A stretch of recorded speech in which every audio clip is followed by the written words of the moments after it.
Ron Higgins at 8:40. You want me to give like a log?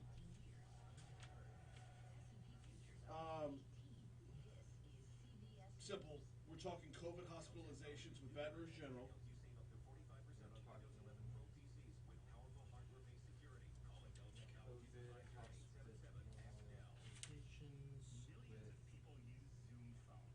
BR General.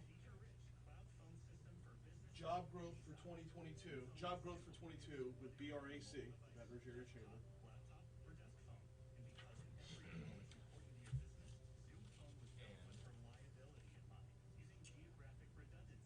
COVID in the classroom with Dr. Kate Brumley.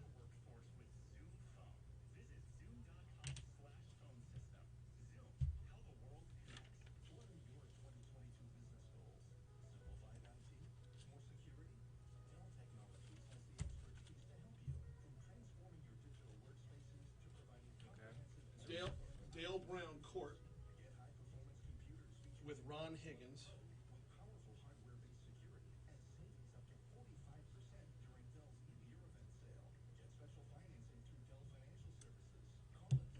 And the Texas Bowl with Hunt Palmer.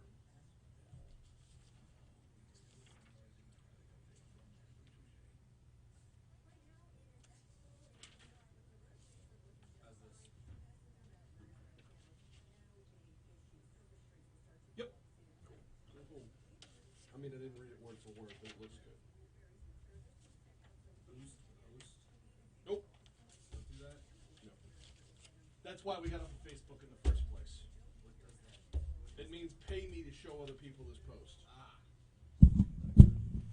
Bleep that. Leave that indeed.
.606 at Talk 107.3 FM, WBRP. Good morning, everybody. Brian here with you. Jake producing. We call it Mornings with Brian Haldane, and we are off and running on this Tuesday morning. Got a busy show for you today. Got a lot going on today.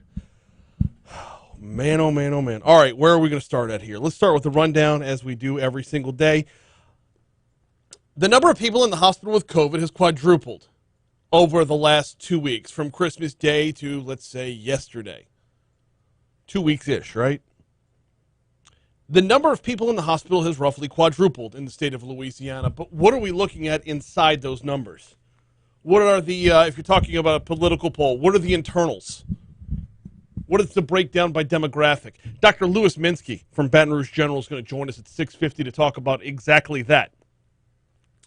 Baton Rouge General is no different than the rest of the hospitals around Louisiana in that they've seen their numbers quadruple as well. What we're up, where we were on Christmas Eve was what, 272 people in the hospital?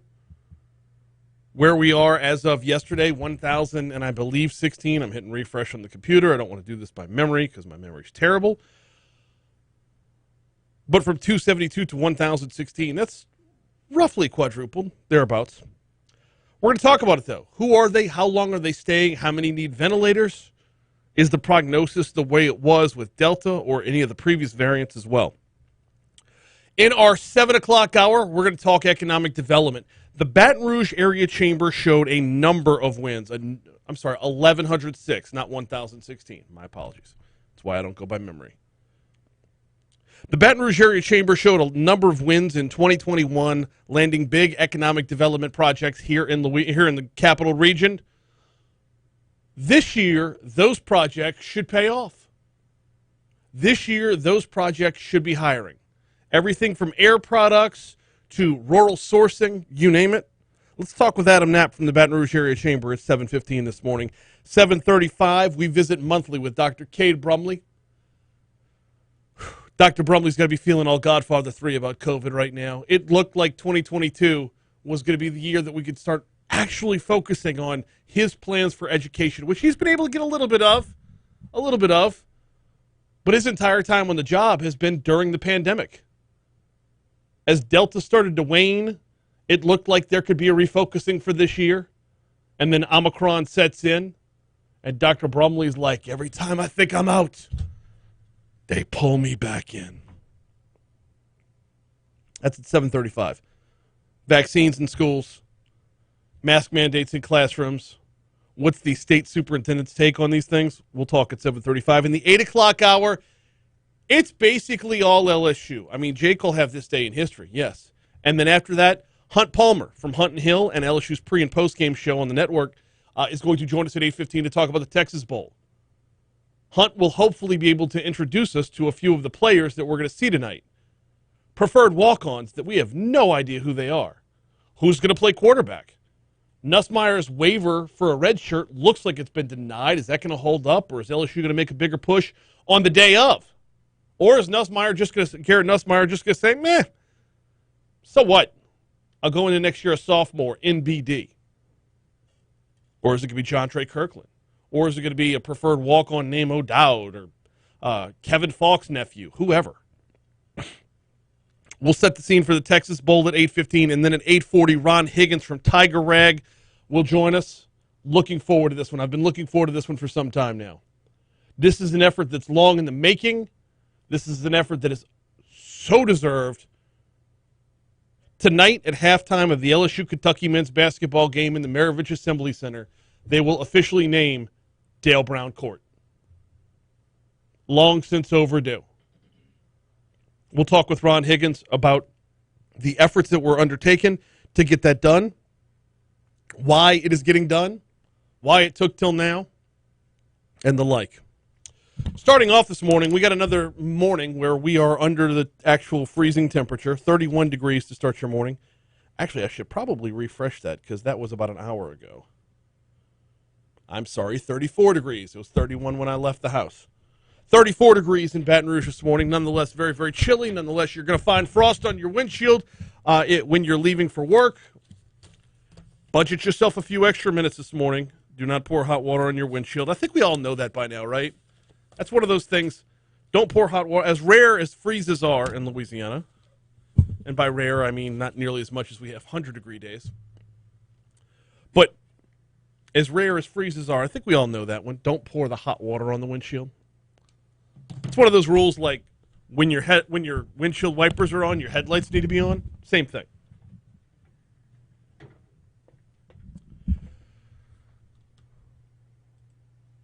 So we're waking up with a close to freezing temperature today. It is going to warm up, though. You heard Marissa Nuzzo's forecast there right before the beginning of right before the intro of the show. It is going to warm up today. We are going to see highs get all the way back up into the 70s before the week is out. Looks like Wednesday and Thursday, tomorrow and Thursday, we will get up to 70, up to 73 on Saturday and 75 on Sunday. So right back to being typical Louisiana before it's all said and done. All right, we're due up for our first break already. I'm looking up at the clock here. Let's talk sports. We're going to talk Texas Bowl. Next on Talk 107.3 FM. No worries. You got it.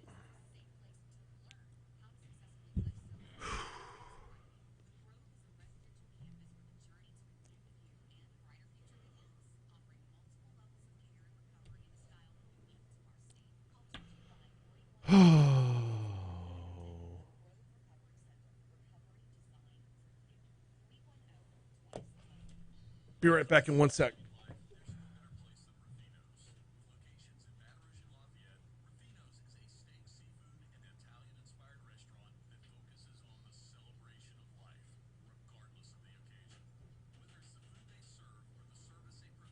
year at the Louisiana Marathon Running Festival with a race for everyone. Join us for the Louisiana Marathon, January 15th and 16th in downtown Baton Rouge. Race, run, jog, or walk the Louisiana Marathon 5K or quarter marathon on Saturday, January 18th. And sign your kids up for the Blue Cross Blue Shield of Louisiana Kids Plus. I really wish we could be done with the damn overnight or the weekly computer updates. Like, there's nothing they're doing that needs to be updated weekly, and yet every single week, stuff that we need in a timely manner has to be completely rebooted. Good morning, Kevin. Good morning, Eric. Kevin says, Eric says it's 29 out in the country. Instead of talking about tracking virus obsession, can we talk about mass formation psychosis? Oh, no.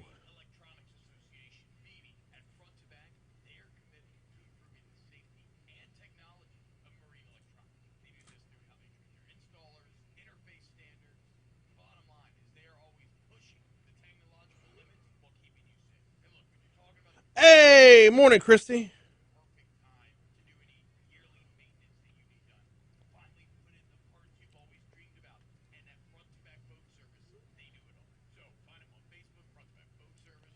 Instead of talking about tracking viruses, can we talk about mass formation psychosis? I don't know what that is, Kevin. I'd love to, but I have no idea what that is. And don't turn on your defroster too fast. No kidding.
Phone was on silent.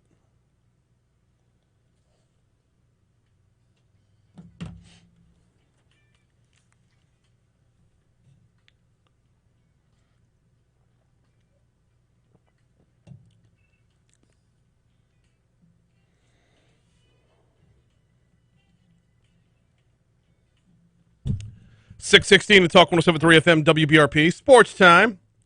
Although it'll be sports time in and out throughout the show this morning, especially in the 8 o'clock hour, as we'll be talking a lot more Texas Bowl and Dale Brown Court as well. Hunt Palmer and Ron Higgins will join me in that order, actually. But for now, the Texas Bowl, what are we looking at for tonight? Well, first of all, we're looking at a late night. 8 p.m. kickoff. 6 p.m. is the beginning of the pregame show on our sister station, Eagle 98.1. Hunt Palmer, Brandon Taylor, Marlon Favorite. They'll take you up to about half an hour before kickoff, before turning things over to the broadcast team of Chris Blair, Doug Morrow, and our own Gordy Rush. 8 p.m. kickoff. Who's going to be playing? I have no idea. Down to about 40 scholarship players. Tigers will have a lot of guys that have opted out, or they do have a lot of guys that have opted out. A lot of, some suspensions, some COVID protocols as well. Interim head coach Brad Davis says the goal remains to win this football game. Cut 16. When opportunities come up, wherever the reason may be, it's a next man up mentality. You know what I mean? And so, there's a bunch of kids that are eager and hungry to go out there and perform and play, and we're going to put them in the best position to do that. So, you will not hear one excuse from me. Because you don't have to give an excuse. We all understand. And there's a difference between an excuse and a reason. I mean, when you look at Kansas State, it's going to have a roster that's roughly double the size. Not to mention, you are without, everybody. Ty Davis-Price gone or out for the game. Max Johnson opted out. Keyshawn Butte is not playing. Well, he hasn't played in a while. Neil Farrell going to be out. I mean, there's more than a handful of them that are going to be gone. And, oh, by the way, Garrett Nussmeier, like we talked about. Interesting situation how this played out. You can play up to 4 games without burning your red shirt. Garrett Nussmeier has played 4. This is a bowl game. It doesn't count for anything, but if he were to play, he would burn his red shirt unless the NCAA grants a waiver. Now, as I understand it, the NCAA has already said no, but I'm pretty sure there are still efforts involved to get that done. If it's not Nussmeier, Jontre Kirkland is the likely starter at quarterback. Jontre Kirkland's a wide receiver, but he played quarterback in high school, as did a number of other Tigers. It could get really interesting what we see out there. Davis says whoever starts at quarterback, they want to be consistent. For us offensively, we've got to go out there and execute. That's been an issue at times for us this year, in terms of consistency. And so we've got to go establish that early on. But our guys understand what's ahead of us, from a challenge standpoint, and we've been preparing our butts off for it. It's going to be a good game. It's going to be a fun game. It's going to be a fun game because as a fan base, we can go in with zero expectation. As a fan base, we could just say, let it loose, cut it loose. Let's see something you don't often see. Let's see a quarterback lead you in passing. Like I said, kickoff at 8 p.m. on our sister station, Eagle 98.1. Time for the Fox Business Report.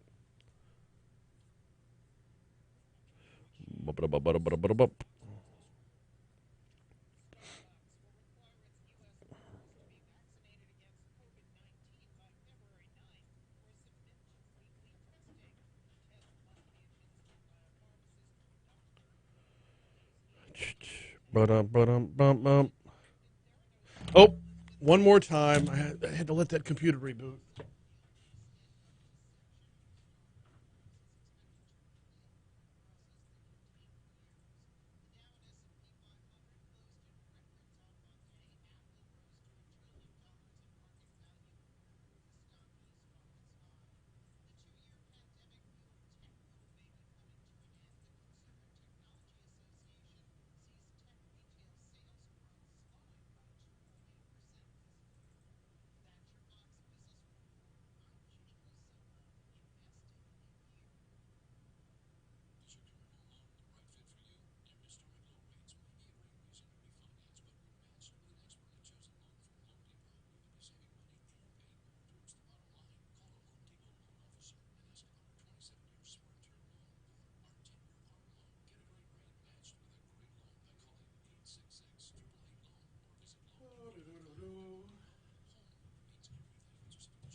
All right, I think we're set now. I think we're good to go.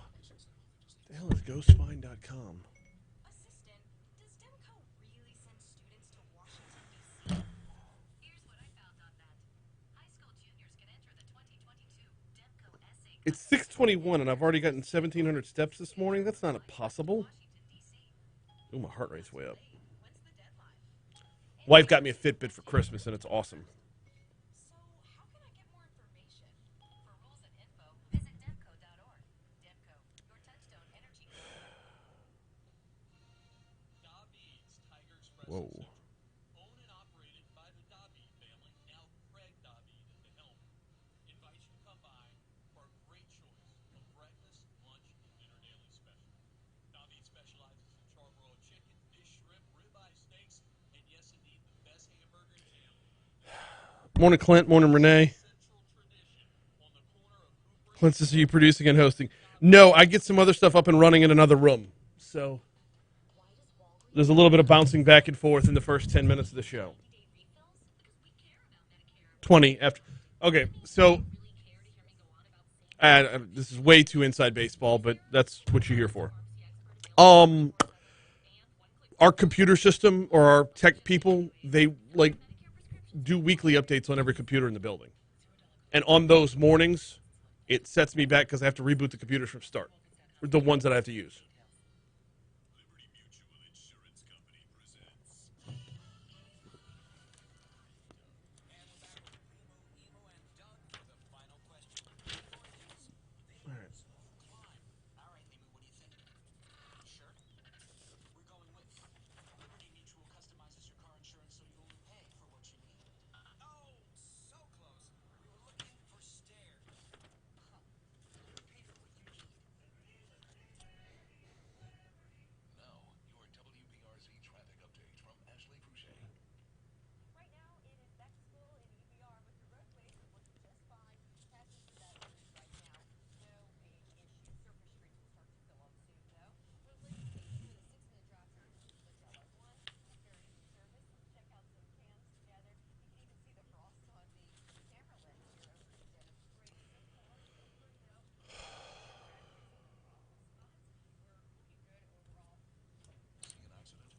Report at WBRZ traffic on No. This report is brought to you by Shawbills, where you can get free tire repairs on all household cars when you purchase new tires. It's all part of the Charlie's Dozen, and it's only at Shawbills.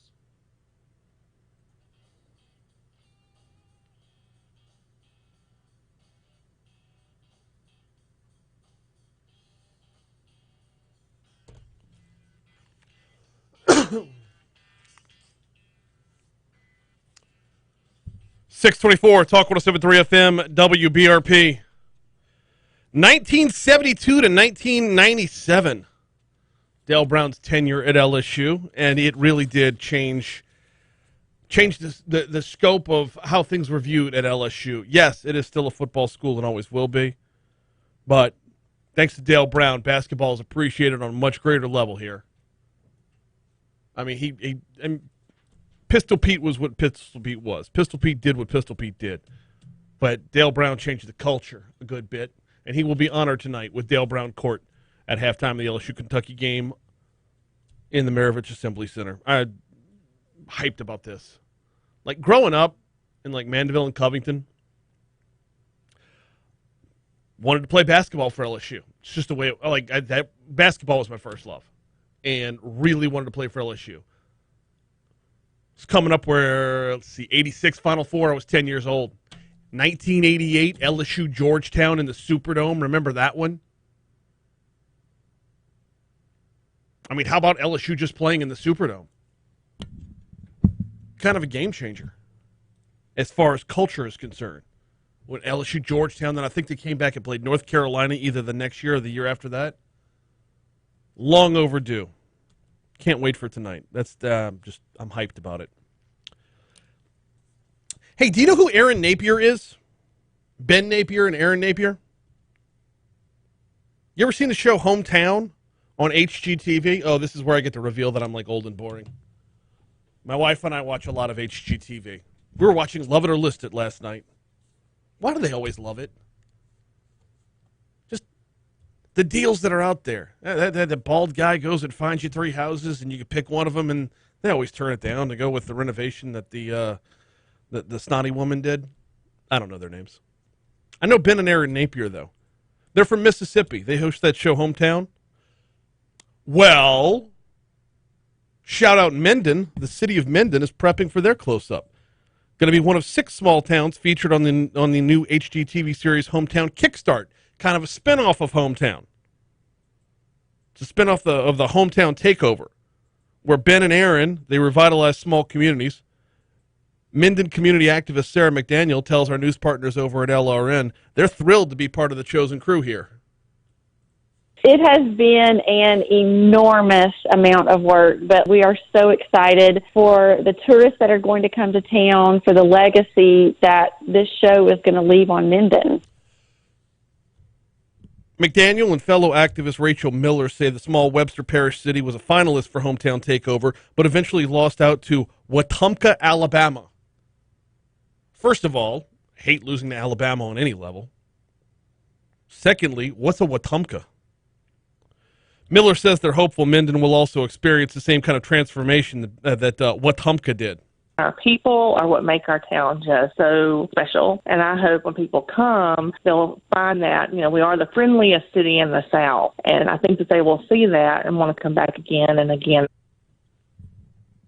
McDaniel and Miller, they're limited on what they can say about the series until it airs late in spring. McDaniel says the series will feature makeovers of a Minden residence, business, and community center. She also says they're still in shock that all their hard work is coming together for the town of 13,000 people. We did all this work to put together this pitch reel, and I don't think we ever stopped to think, what's going to happen if we're chosen? A couple of the other cities that are going to be featured in Kickstart: Buffalo, Wyoming. Yeah, Buffalo, Wyoming. Cornwall, New York. Winslow, Arizona. LaGrange, Kentucky, and Thomaston, Georgia. Watch way too much of the HGTV. You know what? Sound off on YouTube. Do you watch the HGTV shows? Which one's your favorite? Is it Chip and Joanna? Although I believe they're moving on now. They're like flipping a whole network to become the Magnolia Network. Chip and Joanna have been very, very popular and grown a great deal. Ben and Aaron with Hometown, they've done their thing. I'm a big Love It or Listed guy. House Hunters has got to be the worst of all of them, right? Because they take half an hour, you choose 3 houses, you got 2 people that don't have jobs that should amount to anything, and they've got a budget of $1.5 million. I don't know why. It's like, I collect loose crayons, and my wife crochets, and we have a budget of $1.2 million. What? And then they'll have a realtor show them 3 houses that have nothing to do with what they're actually looking for. Or they'll have a punch list of 4 or 5 different things that they have to have. And each house will have 2, and it's a different 2. Hometown's a fun one, though, because they try to keep that local feel. They kind of try to keep that small town feel. Ben does about 90% of the work, poor guy.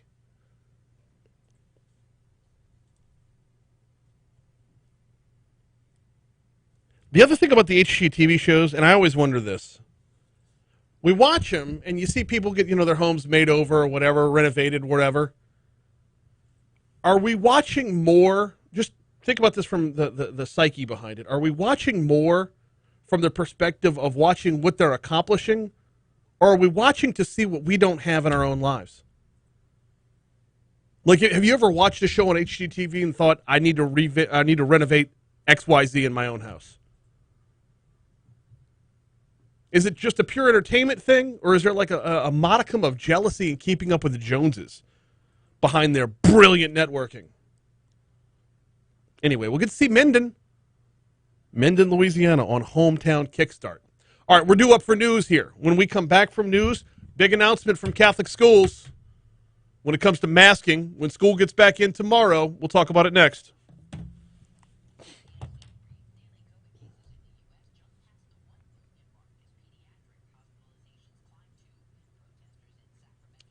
Clinton says the Napiers are why we got Discovery Plus. Oof, that's heavy. And Ben does all the work, and all Erin does is she runs around and she's sweet about it and everything, but she just runs around bossing people around. It was the same. It's the same thing with Chip and Joanna. Chip would do 90% of the work. Joanna would go visit her friend who builds tables and then move 3 fake apples into a different direction. Oh, look what I did.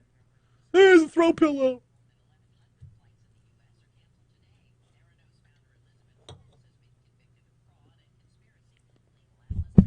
Eric says, I thought my wife would get her HGTV fix on when we built the new house. Nope. She wants to do it again. Prayers needed. Sorry, man. A barnwood build. I'm frozen, by the way. Oh, thank you.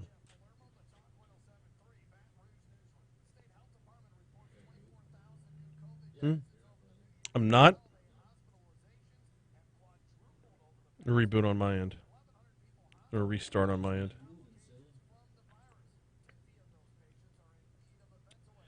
It's on the DIY channel. What, Chip and Joanna? Is that what the one they bought that's now the Magnolia Network?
Debbie says until husband comes see. He says nope.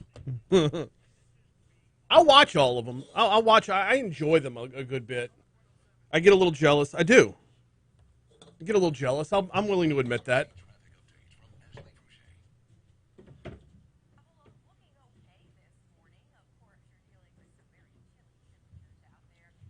Sorry, garbage cans were out of position.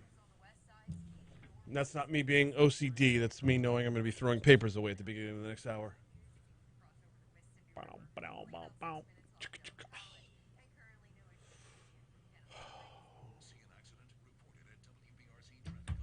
Might get myself in trouble in the outside end today. Speaking the truth about COVID, man.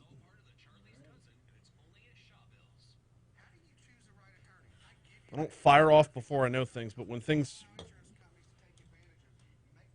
inconsistencies present themselves, I got to bring it up.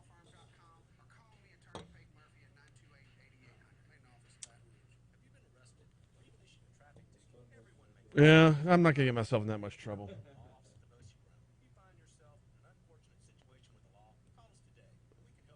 More of a, I'm probably going to agitate some people. Not full on piss them off.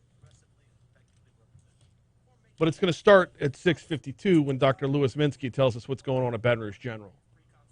And that'll be followed up by what's going on in New Orleans.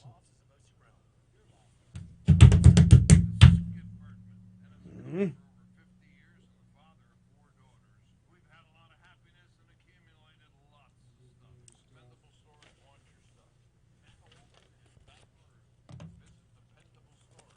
House hunters. She wants a big yard close to shopping and a unicorn farm and plenty of wine bars. He wants to be close to the beach, a music studio basement, and an urban setting. Realtor says NBD. And only delivers on one of those things, by the way. And by the way, when did a master bath become an ensuite? The hell is that? It's a master bathroom. Because it's connected to the master bedroom. Oh, it's got an ensuite. That sounds so fancy.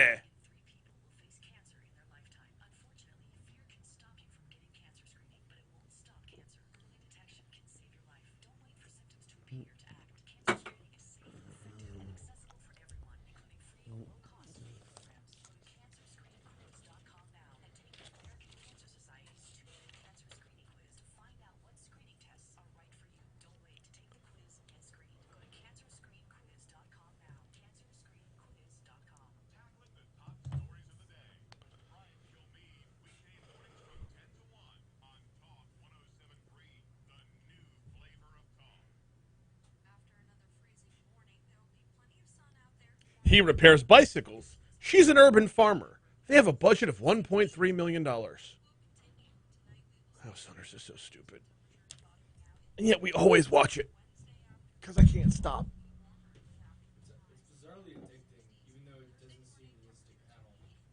Yeah, and then you get mad. I get mad at the people on House Hunters. It's like pick number 2. Number 2 was perfect. Pick number 2. Idiots.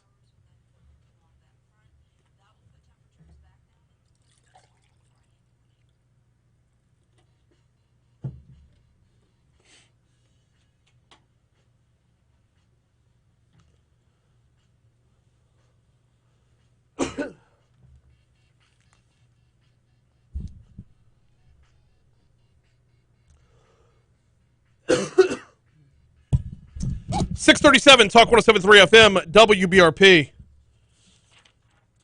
We're going to talk COVID hospitalizations in our next segment as they have quadrupled, roughly quadrupled over the last 2 weeks. The Omicron variant is out and about. The Omicron variant is spreading like wildfire. EBR schools have announced that we'll have a mask mandate when they return. I believe West Baton Rouge schools are the same. I want to say Ascension schools are going to be mask optional. We'll have that in the outside in later on. Diocesan schools in Baton Rouge put out a letter not yesterday. I apologize. This was on Sunday. The letter came out. I got to look at it yesterday. It reads, Catholic schools in the Diocese of Baton Rouge were able to begin classes again this year on time and in person because of the outstanding partnership between schools and parents to ensure that health and safety guidelines were followed during this pandemic. As promised by Bishop Duca, additional safety guidelines were followed during the Additional information in developing situations would be considered in revision of policy and procedures for Catholic schools in our diocese. In alignment with the bishop's direction, the following guidelines regarding isolation and quarantine procedures are hereby updated for schools effective January 3rd, though I want to say the high schools, SJA and Catholic, I want to say are back in today. Grade schools are in tomorrow. Since COVID testing is not widely available at this time, the isolation and quarantine protocols have been updated to reflect that reality. As soon as testing is more widely available, day 5 testing may be required of anyone wishing to return to school after infection or close contact. So the letter goes on to update all of the different protocols. They have different situations listed and what the protocol is for those individual situations. For example, if you're symptomatic of COVID-19, do not come to school. Easy peasy, right? If you're the one with the symptom, you don't come to school. Stay home for 5 days, test on day 5 or later if testing is available, and submit the results of that test to the school. You may return to the school after day 5, providing there's a negative test result and or all symptoms have been resolved. By the way, if you test positive at any time within that, you follow different guidelines, which involve 5 days of home isolation, and then you have to have no symptoms to end that isolation. And then once you're back in school, even after those 5 days, you got to wear a mask for 5 more. You have to wear a mask for 5 more, provided you tested positive for COVID. They've got a few other scenarios and situations listed out. If you or someone you were around was exposed to someone with COVID-19 or someone who was symptomatic. But digging through the letter, and you got to get to page 3 to get to it. Digging through the letter, what's the word for everybody else? What's the word for everybody on a day-to-day basis? Face masks. Here's the hot button. Face masks. There is no universal masking required in schools at this time. Wearing a face mask continues to be optional in general for those not listed above, the ones with the symptoms, the ones who were exposed, the ones who tested positive. Optional for those not listed above is requiring masking to return to school. For individuals requiring a face mask, their mask must be well fitted and worn with fidelity. This is common sense to me. This is brilliant to me. By the way, so as a parent of Catholic school kids, I can tell you we get weekly emails with total updates about exposures, quarantines, and actual cases. How many kids in each grade had to be quarantined? How many kids in each grade have gotten an actual case or tested positive? And throughout the first half of the year, up to and including those final weeks when Omicron started growing or spreading, the numbers were remarkably low. And talking to friends who have kids at other Catholic schools, it's basically the same. You'd see an outbreak here or there where like 4 kids in one class would test positive or have to be quarantined, and then like it shuts down a whole class basically. But for the most part, this was completely under wraps up until they left for Christmas break. Now, the only problem is that most of Omicron happened from Christmas Eve till now. The numbers have exploded from then till now. To be fair, the numbers were starting to explode the week before that. But hospitalization-wise, that's when it's really gone through the roof. So we'll see how it plays out. But if the first semester, Labor Day to Christmas is any indicator, this is a common sense solution that's going to keep the most kids in class for the longest period of time actually learning. Not virtual learning, not at-home learning, not I have to find another way to take another day off because my kid's got to be home. This feels like a common sense answer without sacrificing precaution. This feels like a common sense answer without throwing caution to the wind. By the way, there's a number of other updates within the letter from Catholic schools, for example, virtual online learning, if you are into that, if you do want that, students who are in quarantine or isolation may have the support of virtual or online learning, depending on the individual school's policy. But some of the other steps taken within here spell out a nod towards, let's look at individual situations.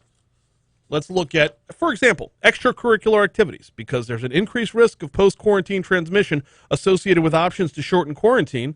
Individuals who had close contact with infection may not participate in any activities with a higher risk of spreading the virus, i.e. extracurricular or co-curricular activities, including sports teams, PE class, music instruction, field trips, etc. Or they may not take part in any activity that cannot maintain a 6-foot physical distancing until 10 days from contact. After those 10 days, students and staff members in quarantine may resume all activities provided by the school. I mean, this is kind of triaging this in the right way, isn't it? It's taking a look at it and saying, you're exposed? Okay, 5-day quarantine. You're still asymptomatic? Okay, come on back, but keep a mask on for 5 days while in class, which is still the most important thing. And then after those 5, you're good to go. Oh, you've got extracurriculars? Not right now. There's a reason an extracurricular is considered extra. We'll get you back at school, to be sure, and work through it in school. You can get back to playing basketball or volleyball or whatever in a week. All right, we got a break here in just a minute. When we come back from the break, I want to dig into some of the hospital numbers. 1,106 Louisianans in the hospital with COVID. Of those, I want to say it's 50 that are on ventilators. That number is 4 times what it was just before Christmas. The folks over at Baton Rouge General put out a press release yesterday, or just sent out an email yesterday. They are pretty much like all the rest of the hospitals around the state. The number of COVID patients in the hospital as of January 3rd was quadruple the number they had right before Christmas. But what are the internals? How does that break down? How old are they? What are we seeing as far as ICU patients, ventilators, and the like? We're going to talk with Dr. Louis Minsky. He's the chief of staff at Baton Rouge General. Going to join us after we take a break. Leading up to that break, though, got to remind you about the folks over at Complete Collision Center. 768-9898, 768-9898. I'll tell you that number again in a minute, and I'll tell you why. If you get into an accident, you decide where to take your car. It's up to you. It's not up to your insurance company, because you want to take your car where you know you're going to get the most qualified technicians to fix your car, not where the insurance company has a deal hammered out. Plank Road and Zachary's the bigger of the 2 locations. Perkins, just east of Bluebonnet, is their other location. Nothing they can't get done in either location. Certified by more than a dozen major manufacturers and the ICAR Gold Class certification. That certification puts them in the top 15% of body shops nationwide. To learn more, check out CompleteCollision.com. 768-9898. Complete Collision.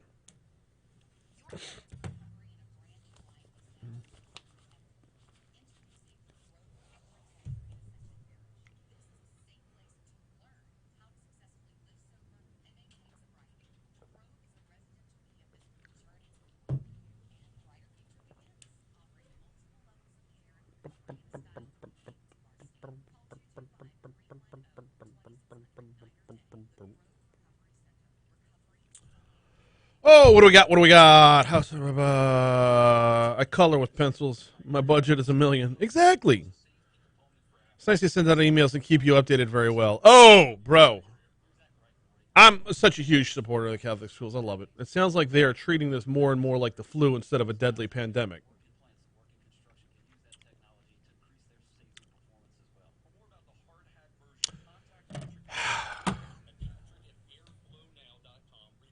Let's go. I think the doctor's calling in.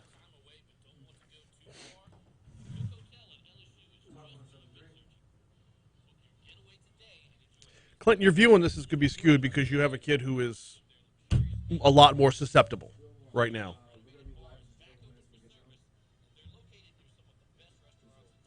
Ooh, that's a good question, Eric. But how many kids... Listen to this next segment, because this spells out a lot of it right here. It is a deadly pandemic for one group of people, and it has been an inconvenience for a number of other groups of people. And that's going to sound insensitive, and I apologize for that, but it's... Where's the number of... Nope. Is that it? Cases by age group.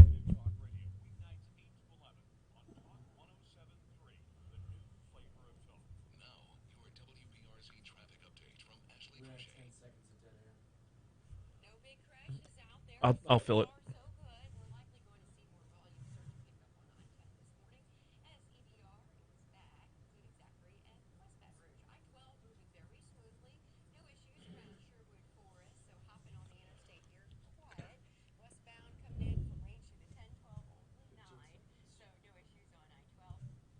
See an accident? Report it at WBRZ Traffic on Twitter. This report is brought to you by Shawbills, where you can get Ooh. Do I? Oh, yeah. It's all part of the Charlie's Dozen, and it's only at Shawbills. The number of hospitalizations from COVID has quadrupled since Christmas at Baton Rouge General. We're talking with Dr. Louis Minsky about it right after Your Money Now on Talk 107.3.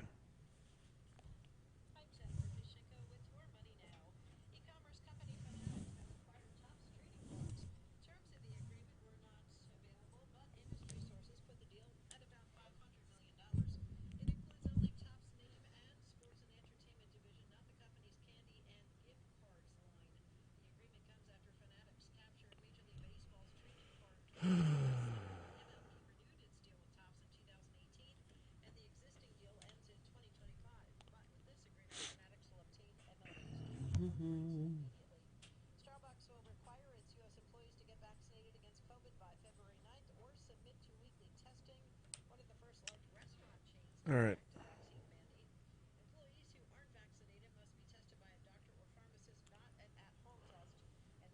139,459. Nope, it's backwards. 18 divided by 139,459. 0.00012. Round that up to 13. 0.00013. So that is what? 1/100th of 1% of COVID cases from the beginning of this for kids under the age of 18 have resulted in death. 1/100th of 1%. When this is a deadly pandemic, absolutely. But if you look at LDH's dashboard, and oh, by the way, and I understand if your kid has comorbidities, that's going to increase your level of concern greatly. But if you look, and of those 18, I want to say it was 14 of them that are more susceptible. But do you create policy for every child in Louisiana based off of 18, based off of 1/100th of 1% of children? Or do you create policy based off of the overwhelming majority, the 99.9987%?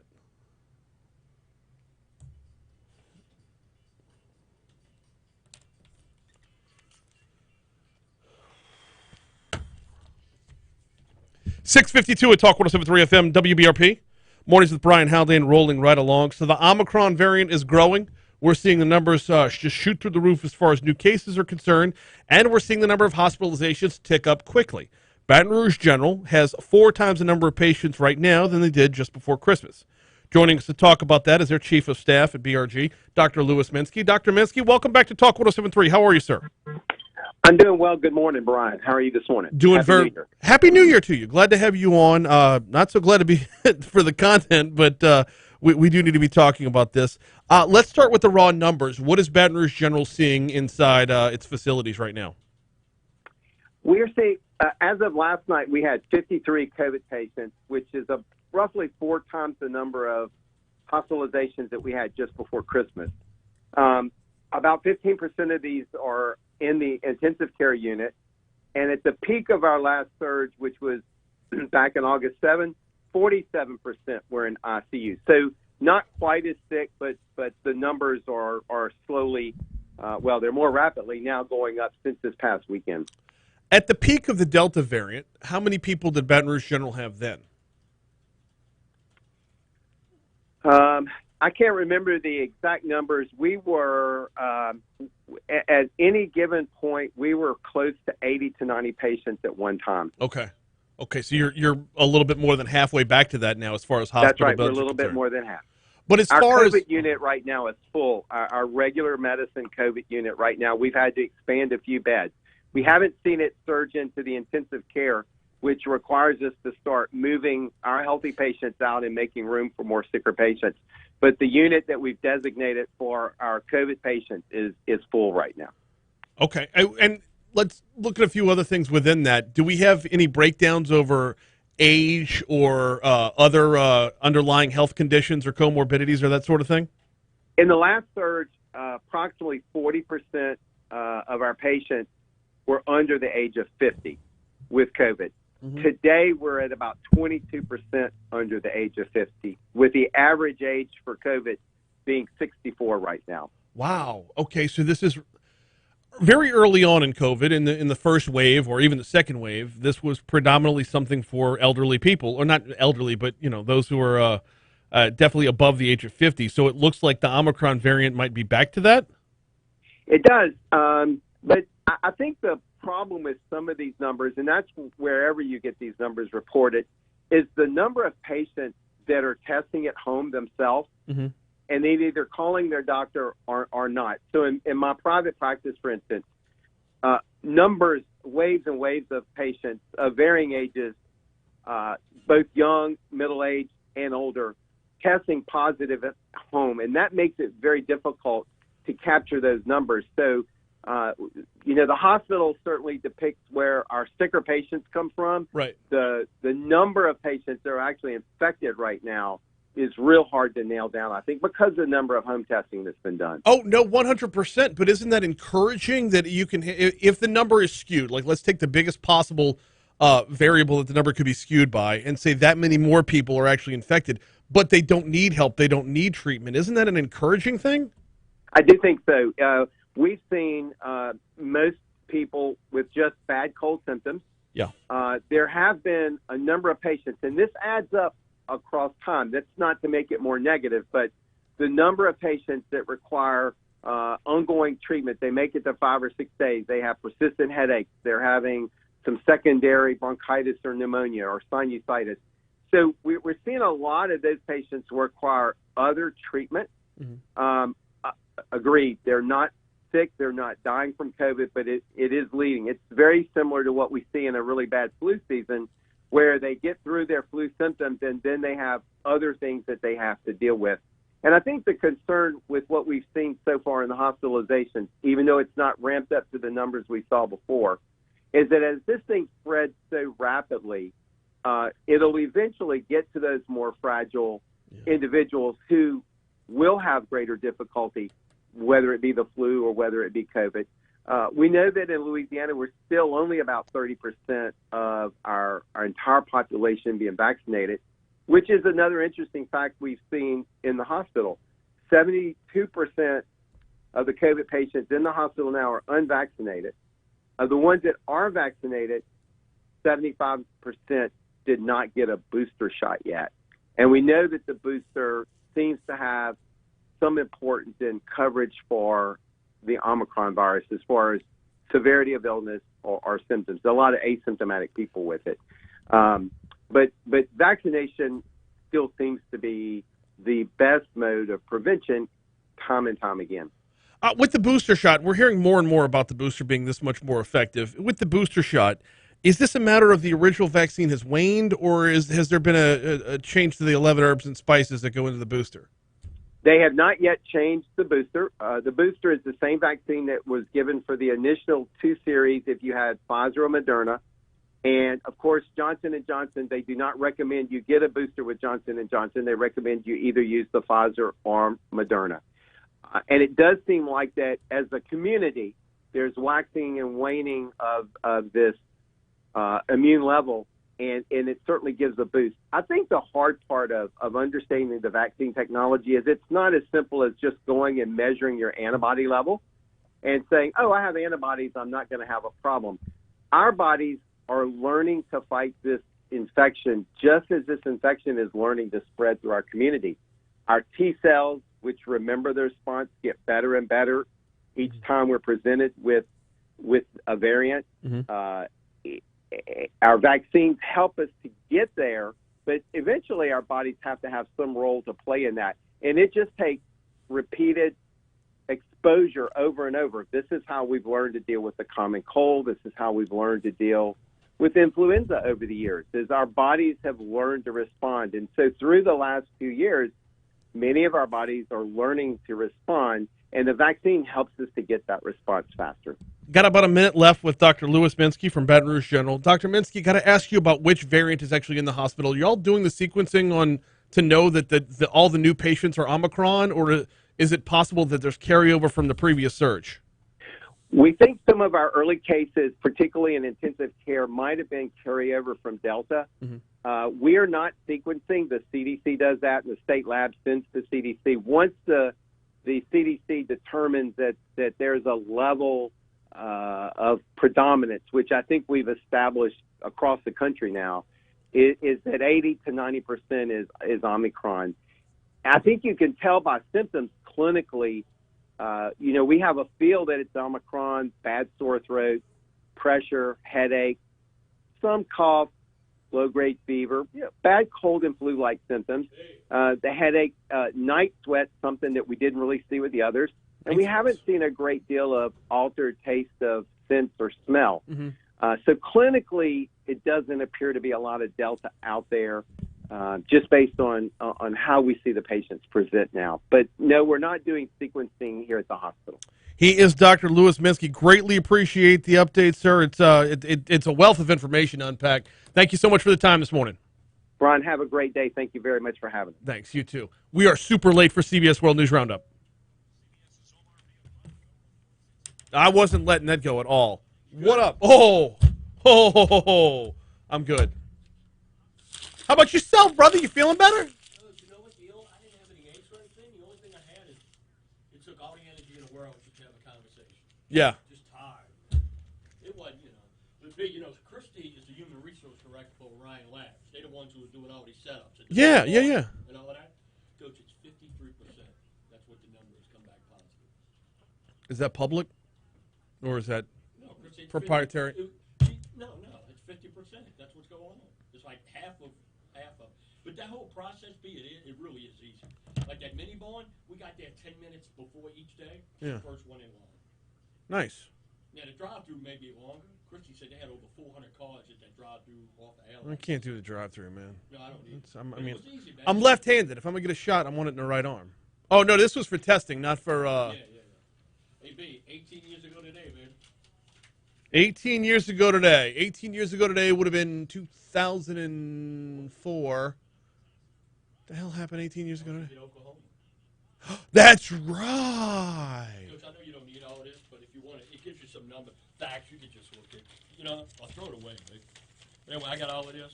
I did all that. See, and I just played the highlight or whatever. But anyway, did you want to just make reference to it at some point? No. Absolutely. But yeah, man, I'll never forget. But you know what I remember about it? We watched the game here, but I wanted steak. I wanted steak and lobster to watch the game, right?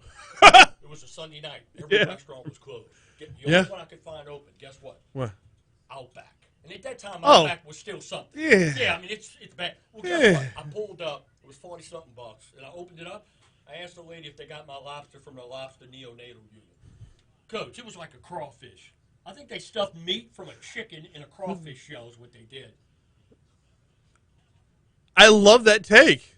How rubbery was it? Oh, it was brutal. Yeah. Coach, it was awful. It was like chewing on a Super Bowl.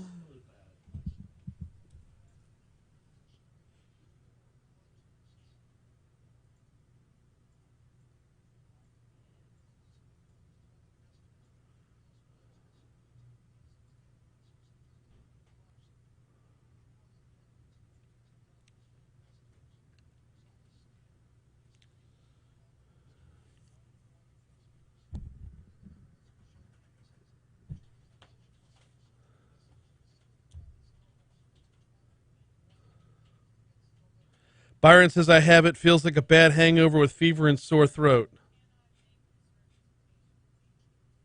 Huh.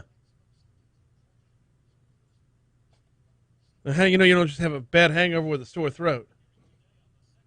I mean, did you get drunk last night? It's a fair question. I did. I didn't really get drunk last night. Had a drink. I didn't get drunk. Had it in June. My wife just had this one. I'm doing good. Good to know.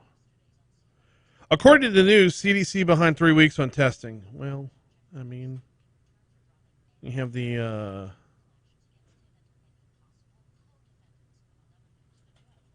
yeah, that's there. I don't want to like make this comparison, but can you imagine leaving the testing up to the Postal Service or the DMV? I mean, not to go full on like 90s Republican, but that's kind of what I am. I'm more of an 80s Republican. But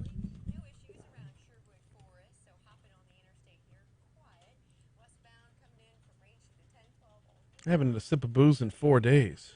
Well, there's your problem, Byron. Withdrawals.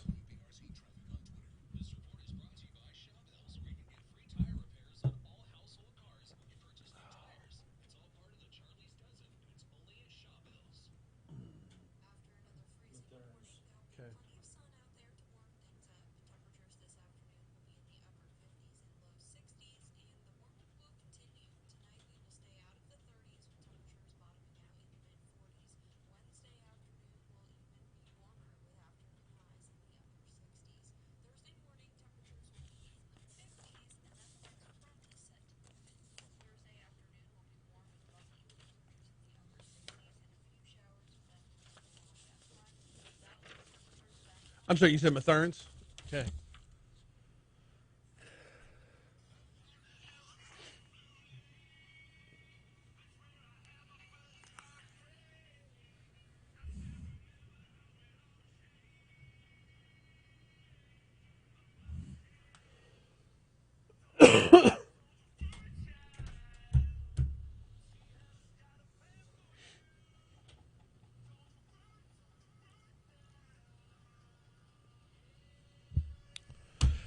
.706 Talk 107.3 FM WBRP. Hour 2 of Mornings with Brian Haldane coming your way right now. Thanks again to Dr. Louis Minsky. That was just phenomenal information.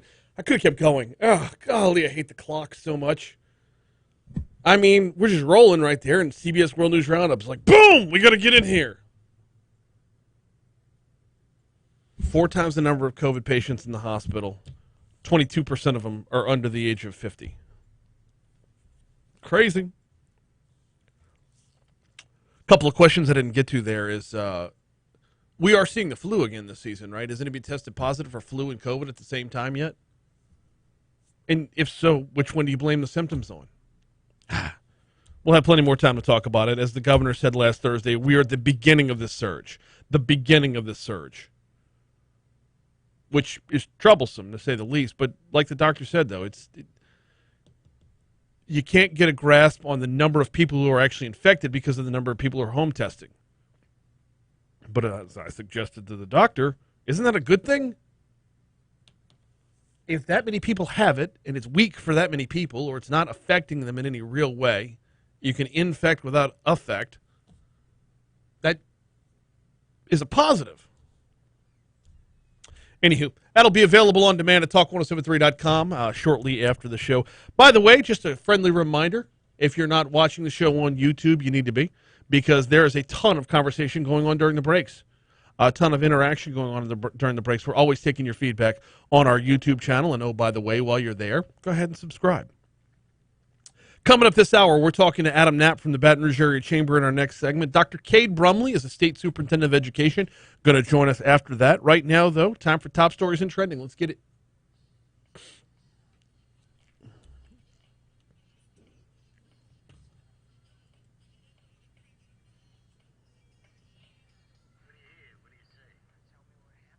Now, top stories and trending. On Talk 107.3 FM. The most trusted brought to you by Complete Collision Center, with locations in Zachary and Baton Rouge. Don't let who you choose to repair your vehicle be your second accident.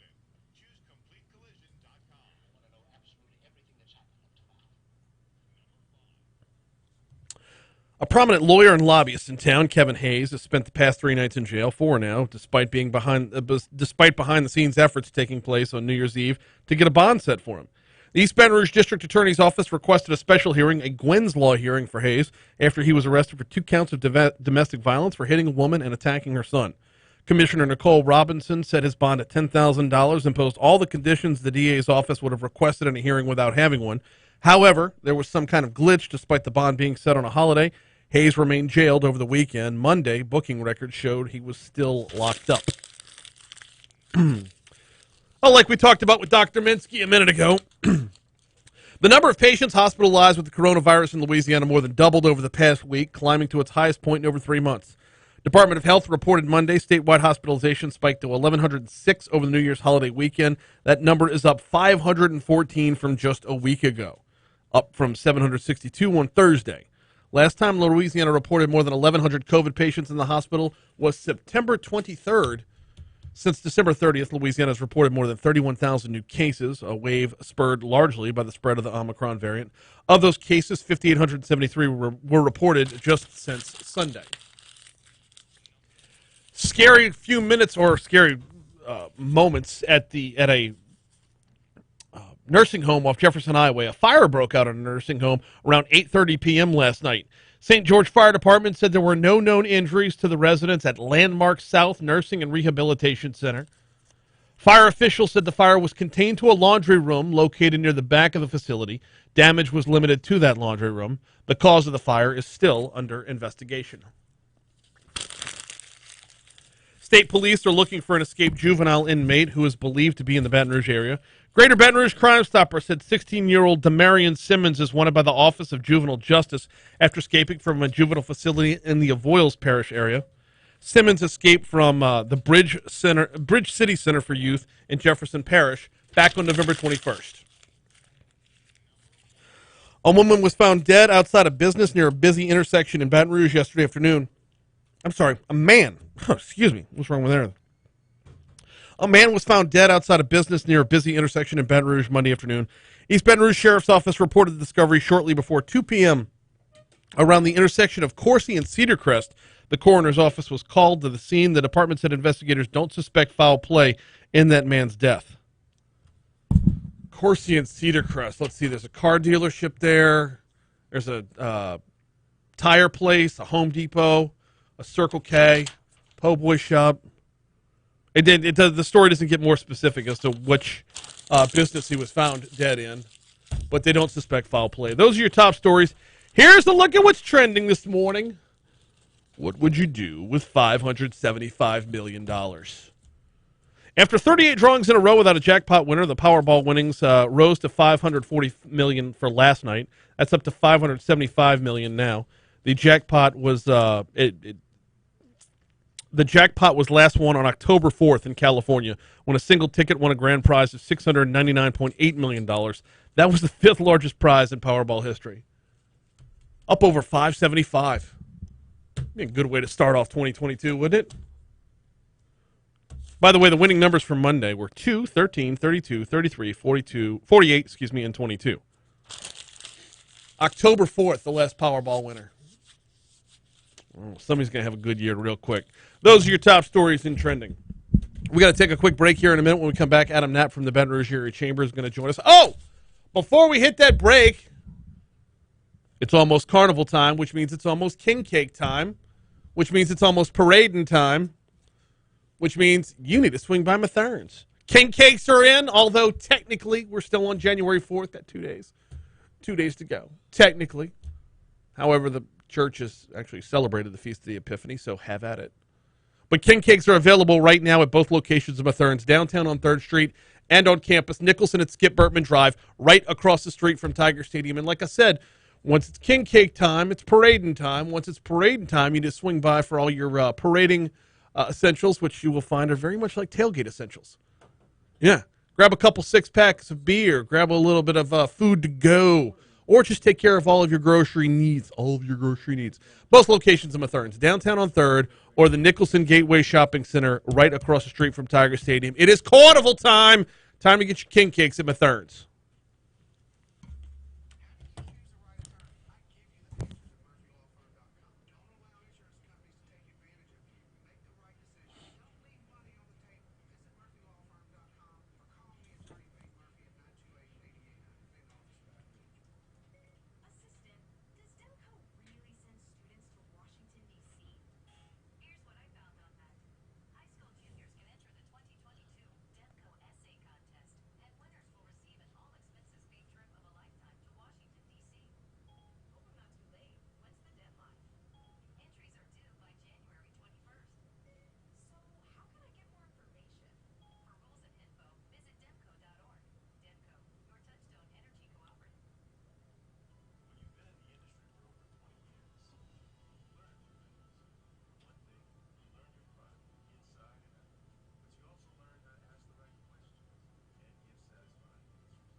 Troy says, where are we with respect to the herd immunity?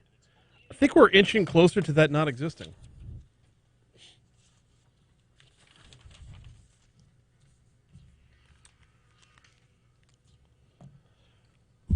7:15 to talk 107.3 FM WBRP. Mornings with Brian Haldane rolling right along. Time to talk a little business. Time to set the table for 2022.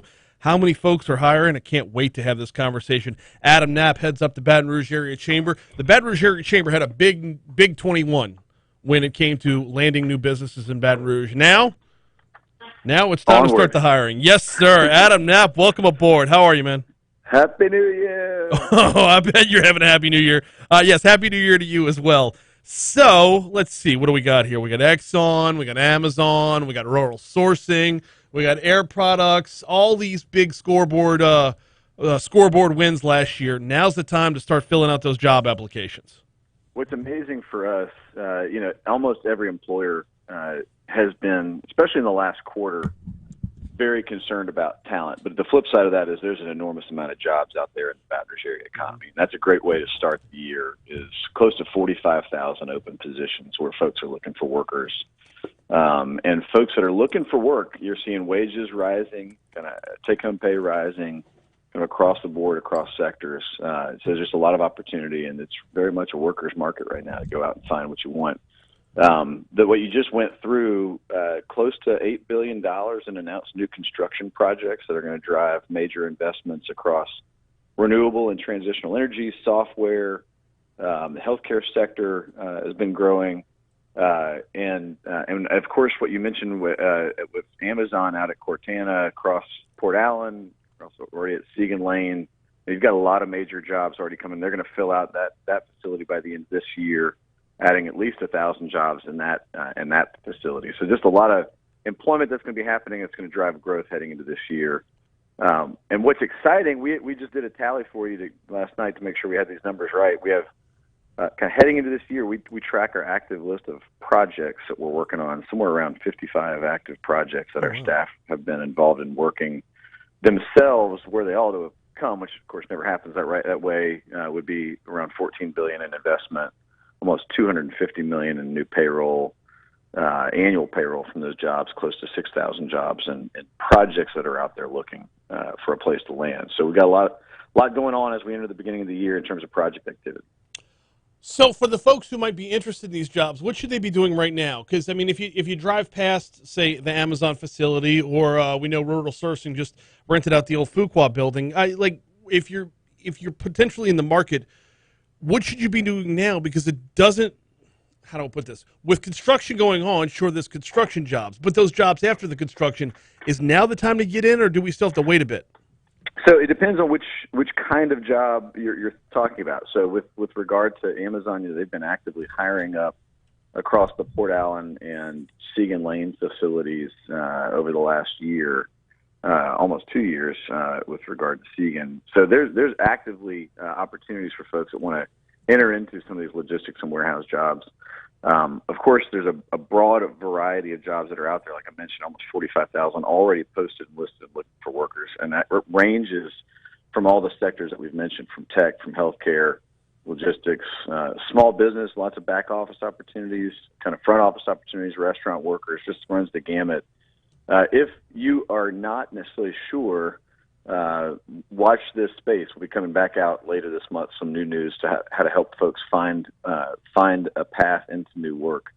And then probably the other key thing I would say is if you think you want to retrain or reskill, even in stuff that could take as little as 12 weeks, we've been having on our website over the last year guides to how to kind of get retrained into some of these opportunities through the community college system, through LSU, through Southern, or through other private partners. There's lots of ways to kind of gear into some of these positions as well. So hopefully, as the job market or as these jobs get filled, there's going to be, as these jobs get filled, the number of people who are looking for help is going to be in demand as well. What's the Baton Rouge Area Chamber been doing to make sure that as folks leave jobs, the jobs they're leaving get filled too?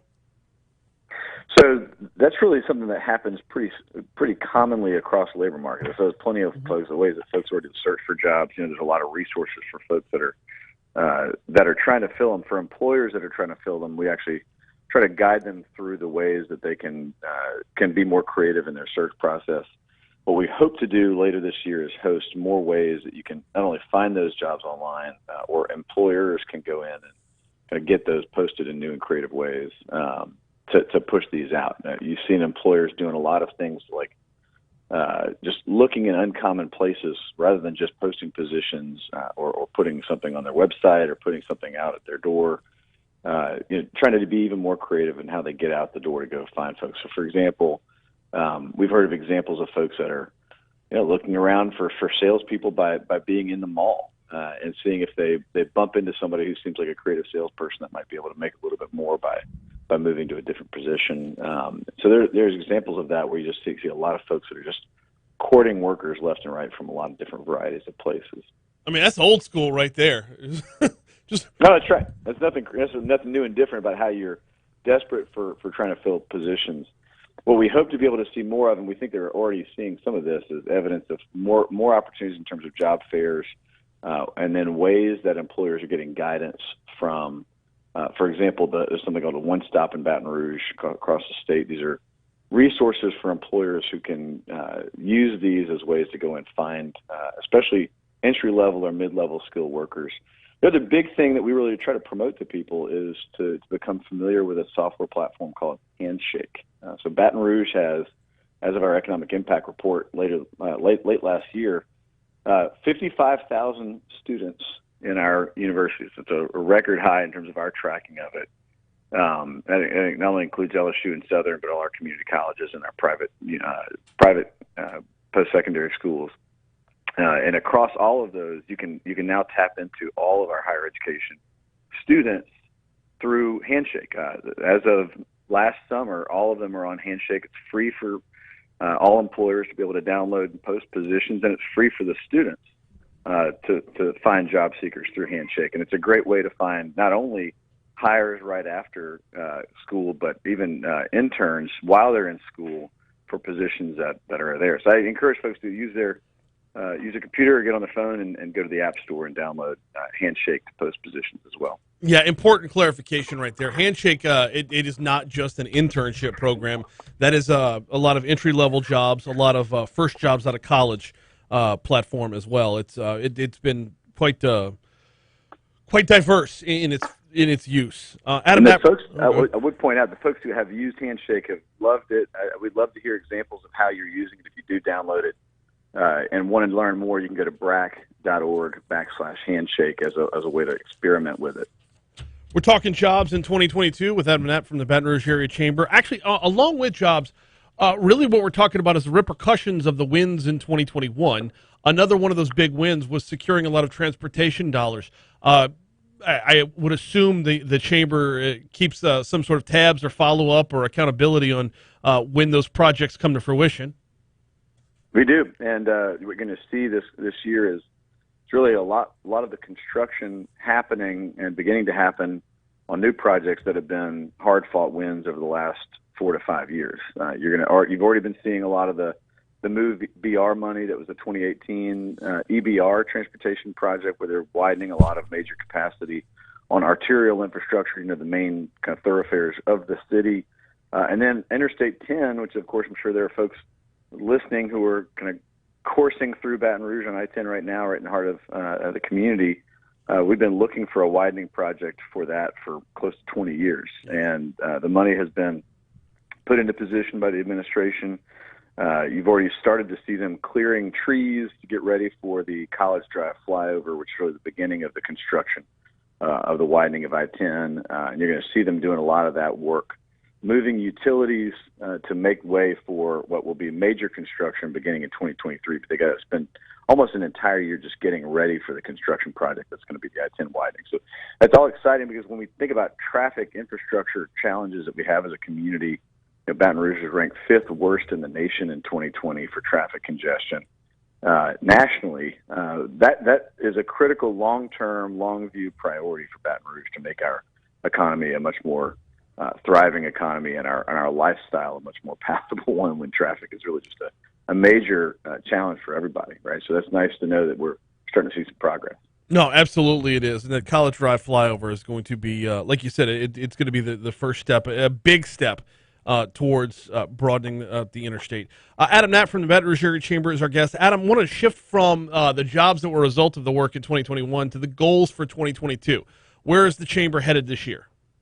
Well, you're going to hear us release in about a month a new 5-year strategic plan and goals. We spent most of last year really researching where Baton Rouge stands nationally and in the kind of the South region, and using that research to develop a new 5-year strategic plan. So in about a month from now, we're going to release that at an event February 3rd at Electric Depot. I encourage anybody who wants to come out and be a part of that event. It should be a great kind of 5-year celebration and looking forward opportunity. But what we already know, as we've kind of talked about on this, talent is a major issue. And we have to really be focused on sort of the nature of our competitiveness with regard to talent. Actually, coming up on Thursday, the Advocate is hosting their Economic Outlook of the Year.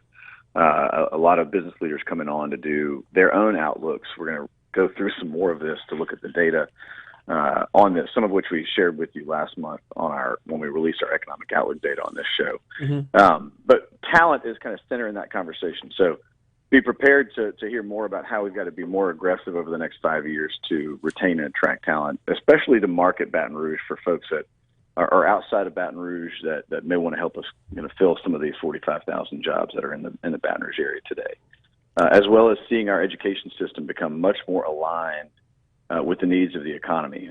Last year, we began and really expect to spend an enormous amount of time this year focused on education and business alignment across the region. How do you make sure that the economy of the future have our education partners really gearing toward it? I know you got Superintendent Brumley coming on next.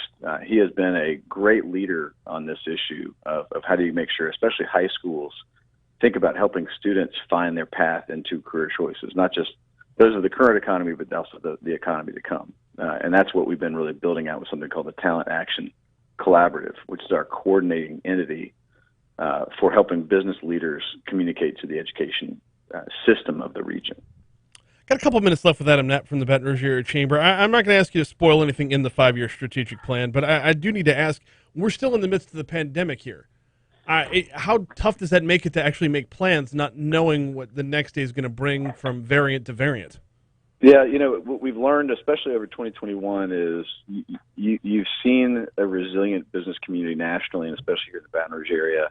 The data on this was just released yesterday that we had the 4th highest spike in business applications during the pandemic. We saw a lot of folks starting businesses. So it doesn't mean that the economy is put on hold.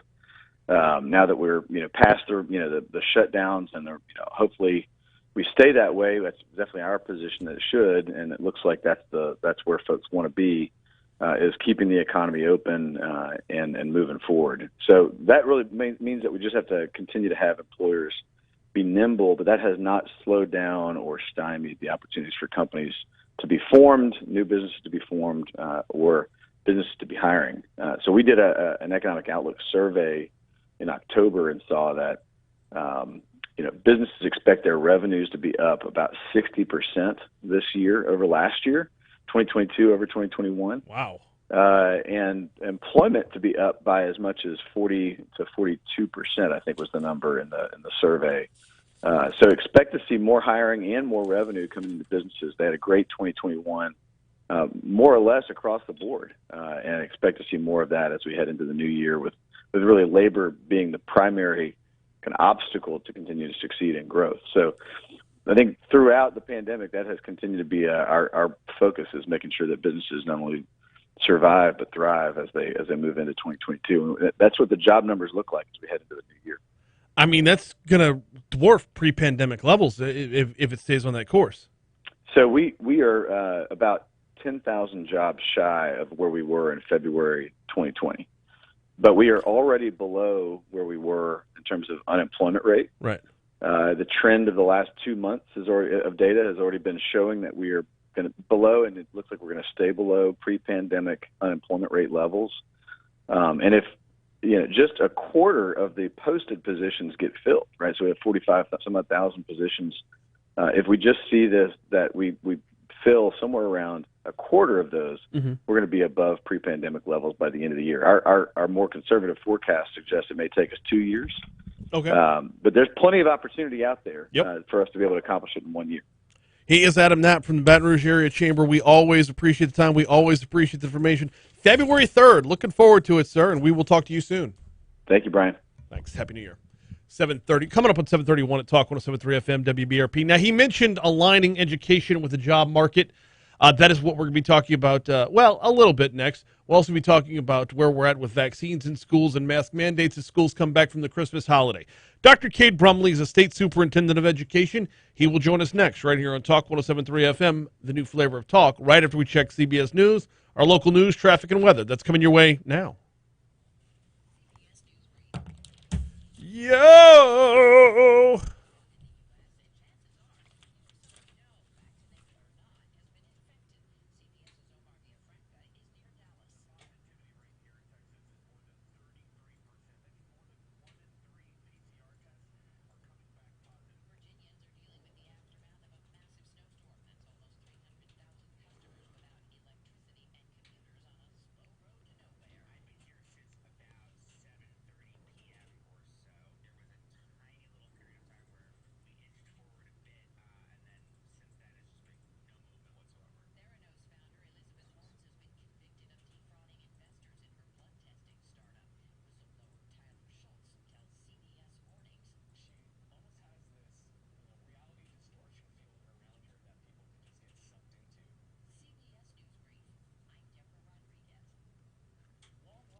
I'm an IT professional. If employers in Baton Rouge continue with this old school mentality of forcing their workers to drive into the office every day, I'll be working for a company outside Louisiana. Huh. I thought there was an overall push for a lot more at home or remote working. That's what makes us more appealing than, say, Silicon Valley. Like, you don't need to be in a particular area because everything's remote now. I guess the overall push from like the chamber or the economic development department would be a lot more, let's say, forward thinking than individual employers, though. So,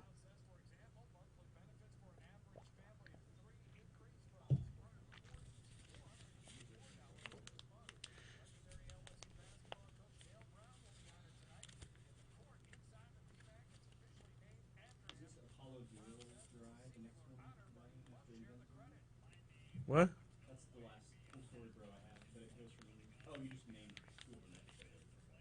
Oh, sorry about that. Let me get that. Let me get that one edited first. No, no. Wait, I got a lot of crap in my way. Before leaving for vacation, I just didn't get around to it.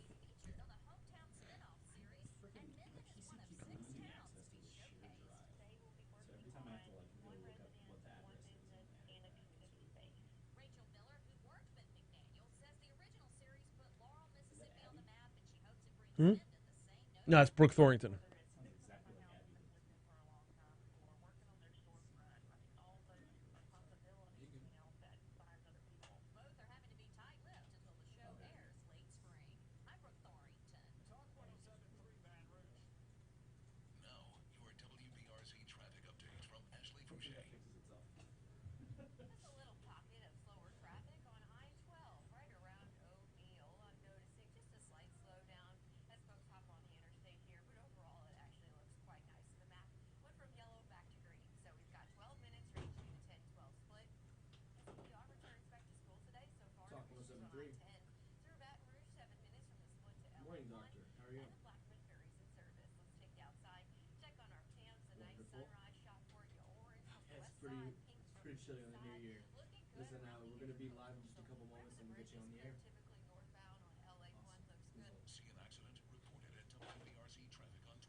Was my mic on? Is my mic on? It's not on? For YouTube, yeah. Okay, just making sure. Maybe I just wasn't talking then.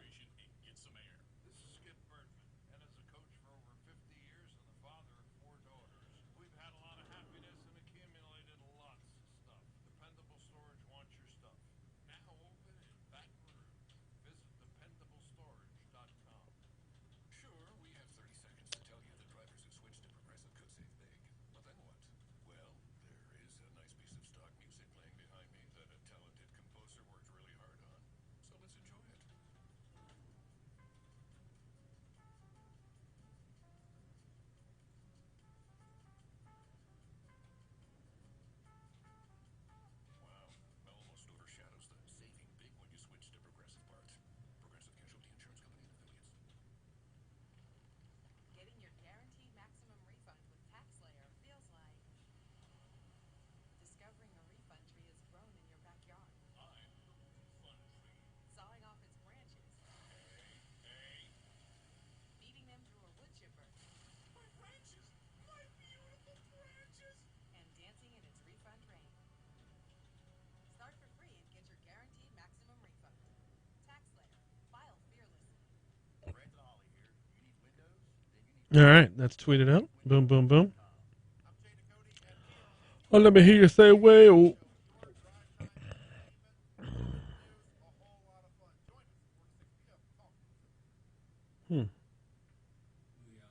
Gotcha. After another freezing morning, there will be plenty of sun out there to warm things up. Temperatures this afternoon will be in the upper 50s and low 60s, and the warm-up will continue. Tonight we will stay out of the 30s with temperatures bottoming out in the mid-40s. Wednesday afternoon will even be warmer with afternoon highs in the upper 60s. Thursday morning temperatures will be in the 50s, and then the next front is set to move in. Thursday afternoon will be warm and muggy with temperatures in the upper 60s, and a few showers will then come in along that front. That will put temperatures back down in the 30s for Friday morning.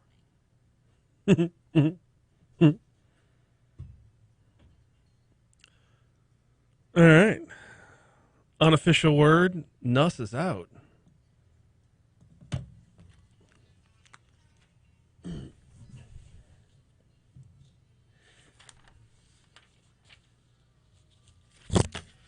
$7:38. Talk 107.3 FM, WBRP. Is Garrett Nussmeier going to get to play tonight, or will LSU be starting a wide receiver at quarterback? Hunt Palmer will join us at 8:15 to talk about that. Right now, though, we need to shift our focus to education. Christmas break coming to a close. Omicron spreading throughout the state. Well, actually, Omicron spreading all over the world. Joining us now to talk about it, State Superintendent of Education, Dr. Cade Brumley. Dr. Brumley, good morning. Welcome back to Talk 107.3. Happy New Year. Oh, thanks so much. I just saw one of our big yellow dogs rolling down the street, and really excited to be back in school. Yeah, it is exciting to get back into school, but there has got to be a little bit of trepidation as well, because from the time school let out till now, the game has changed a good bit. Yeah, I mean that's for sure. We see in our family, we see in our friends, we see across the country the spread of Omicron.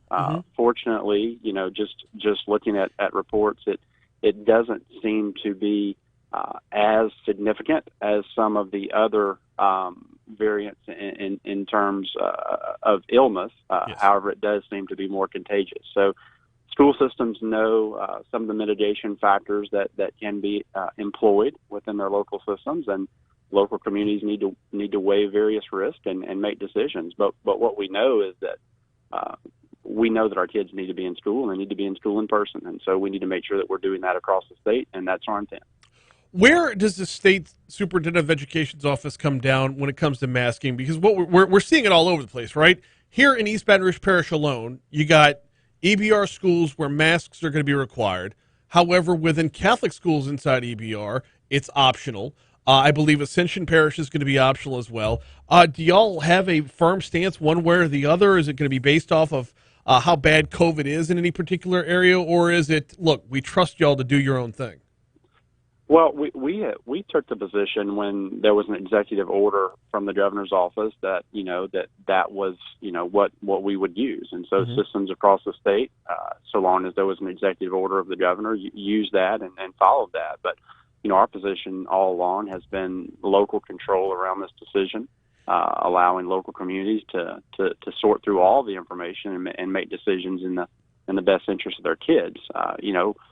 Parents are very impassioned on different sides of this issue, as well as others related to COVID, and we just encourage them to communicate with their local school leaders and schools, and everybody work together to do what's best for kids. Dr. Cade Brumley is our guest. He's a state superintendent of education. I know it's changed from Christmas till now, but how much was done to make sure everything was tracked, tested out properly, and everything in the first semester, from Labor Day to Christmas break? How much was done through schools statewide to make sure everybody was on top of what their own individual scenarios were? In terms of COVID? Yes. Yeah, look, I mean, we have had nearly 2 years now, I believe, of success, relative success in dealing with this pandemic. I mean, we haven't only had a pandemic. My God, we've had significant hurricanes, we've had flooding, we've had winter freezes. So we've had 2 years of crisis in the system that has come to us. We did not self-create, but we have handled it well. And in fact, Politico just released a report about 2 or 3 weeks ago, and they said of all the states in the country, Louisiana kids fared the 6th best so far during the pandemic by their measures. And so, any mark of success or credit like that, I call it out because this has been a challenge. It's been a challenge not just for educational leaders, but it's been a challenge for teachers in those classrooms and parents and most importantly kids. But when I talk to my colleagues across the country, I am always pleased to talk about our story and how we've handled this, because while it hasn't been perfect, I would stack what we have done in Louisiana up across anything in this country, because there have been places where kids still haven't been in school, and that really has never been a long-term problem for us. We found a way to have our kids in school. What about on the vaccine front? Where are we at when it comes to vaccines in schools? Well, I'm thankful that basically every school-age child, should their parent want them to have the opportunity to have a vaccine, that's now an option for them. As I've told you on the show many times before, I believe deeply that, when we're talking about a vaccine, especially a new vaccine, that, parents should be talking with their family doctors, their pediatricians, and making decisions in the best interest of their family, and that being the parent's decision. Look, I am fully vaccinated. I'm proud to share that information. I think that was the best decision for me. But I think there's a difference in sharing that versus, individual rights of people to make decisions for themselves and their family. Dr. Cade Brumley is our guest. We've been talking about COVID-19 a good bit, and quite honestly, since the day he took the job, we've been talking about COVID-19 a good bit. Let's talk a little bit about curriculum instead, and I do want to save some time for pairing curriculum with job alignment, but there's been a lot of talk in the news, not so much over the holiday, but just before the holiday, about, social studies standards throughout the country. Those seemingly evil letters CRT keep coming up. Where are we at with social studies standards in Louisiana? Well, in Louisiana, content standards, math, science, social studies, English, they have to be reviewed and revised every 7 years per policy of our state board.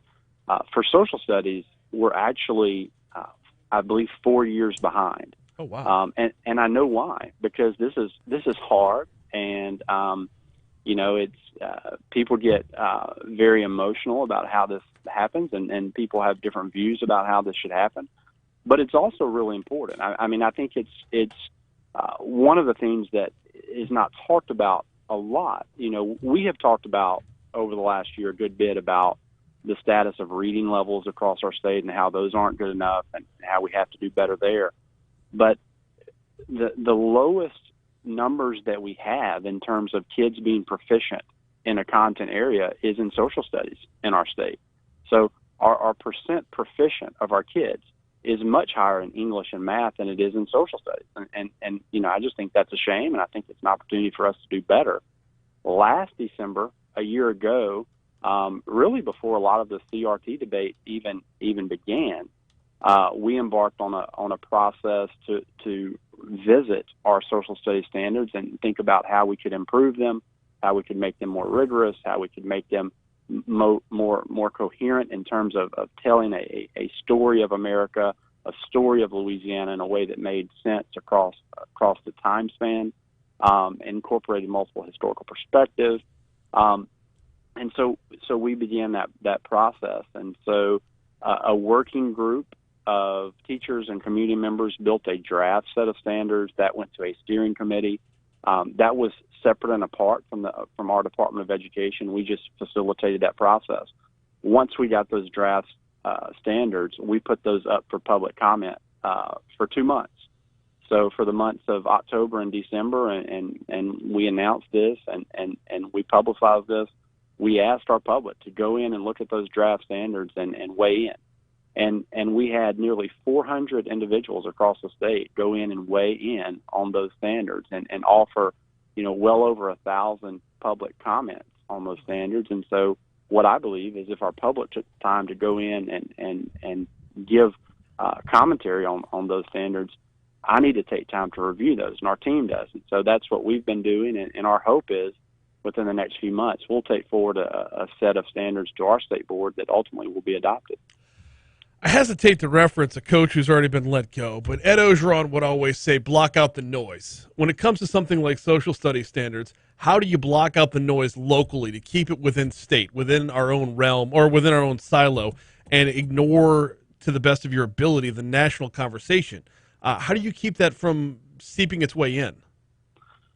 Well, look, I've been clear about this, too. I mean, we have some things in our country over the course of our history that, were not the best moment.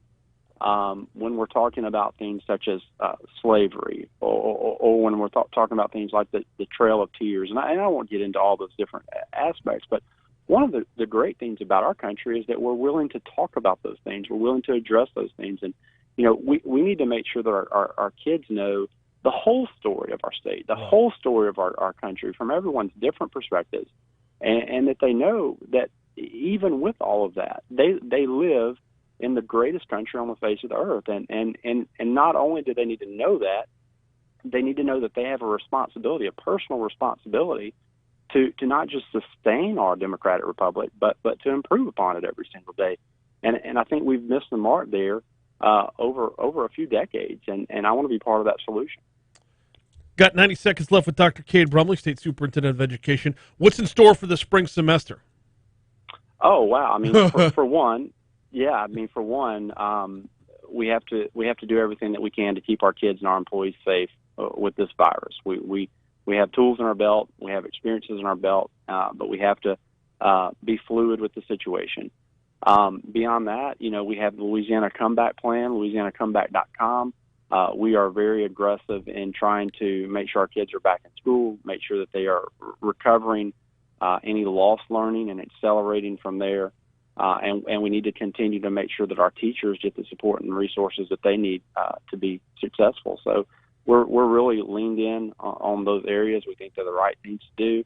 And beyond that, I'm always ready to talk about high schools and how we need to do a better job, and we are going to do a better job of thinking about how can we prepare our kids so they can exit high school ready to do something, whether it's a career or college or service. And so those are some of the things that are most important, and that's where we're going to be working. I think that's going to lead the docket next time we talk because we are straight up out of time. Dr. Cade Brumley, thank you as always for the time.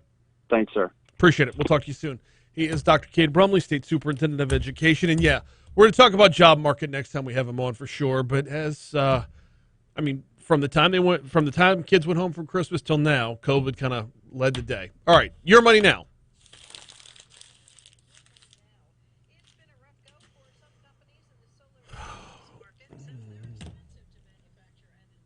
I'll be right back.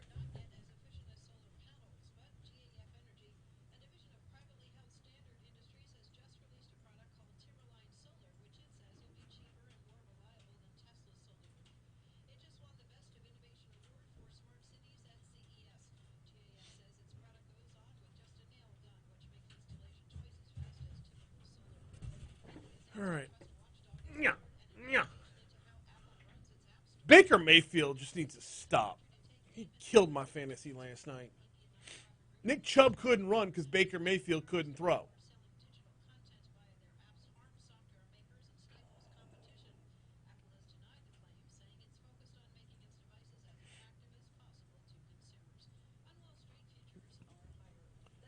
Pew.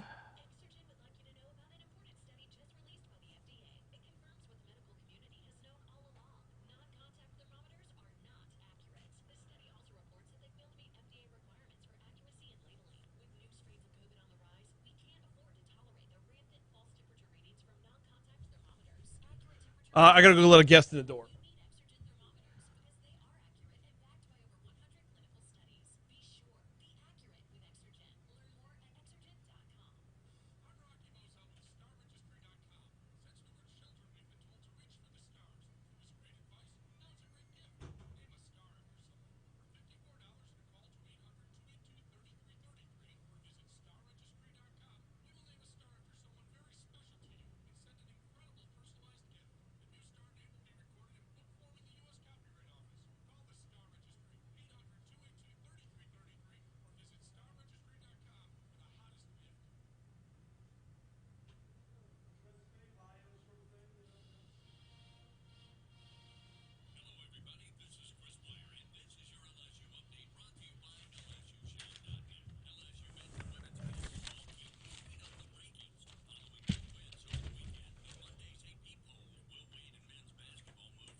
This is old.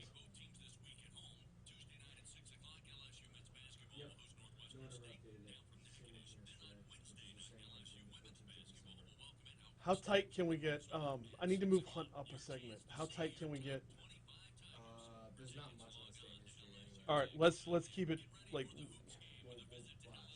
Okay. There's not that many like interesting things anyway. The most famous person birthday wise is Isaac Newton. Which is famous. Not exactly recent. All right. So we're this is gonna be kind of a split segment. So.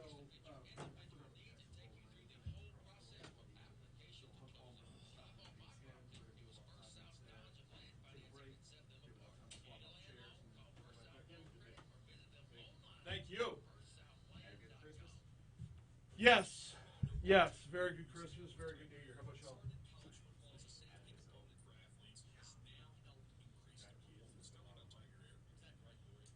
Three kids. 14, 9, and 5. I got two still believe, and one who's not spoiling it for the other two. But yeah, it's all over the board. Just like always, the most expensive gifts are the ones that get ignored, and the cheapest ones are the ones,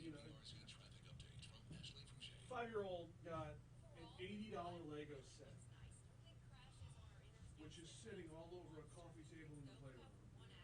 Meanwhile, he's taking a pair of scissors to cut out eye holes in the box, and that's his helmet now. That's right. That's cheap things that you never would think, right? Yeah, just $80 to get a box turned into a helmet. Could have gotten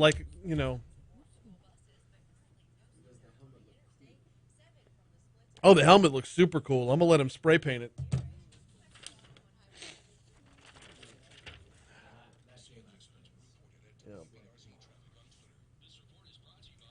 So yeah, we'll go through, taking over the gig, a little bit of your bio, who you are, and then some of the general.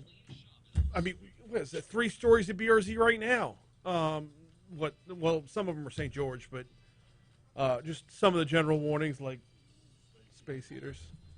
I got like a 1950 space heater over here. It does. It works well. 7:55 Talk 107.3 FM WBRP mornings with Brian Haldane rolling right along. thanks again to Dr. Kate Brumley for hopping on board, talking a lot more COVID than we'd like, but it is where the headlines are right now. We have got a full next hour lined up as well. The new chief of the Baton Rouge Fire Department is going to be on board. Hunt Palmer's going to be on board, and Ron Higgins going to talk about Dale Brown Court. Getting you to the outside in just a second. Before that, though, got to remind you about the folks over at Mooyah. You got your lunch plans yet? Ooh. Mooyah burgers, fries, and shakes. You know, I always tell you about a lot of the burgers that are on their menu, the set burgers. You know, the best case scenario, the well-done. They've got the paleo if you want it wrapped in lettuce, or the low-cal also wrapped in lettuce. They got a gluten-free on the menu, an A1 cheeseburger. I always tell you about those double Diablo or mushroom Swiss. I always tell you about those. But I do need to remind you, you can build your own, you know. You can build your own burger with any of their condiments, any of their toppings.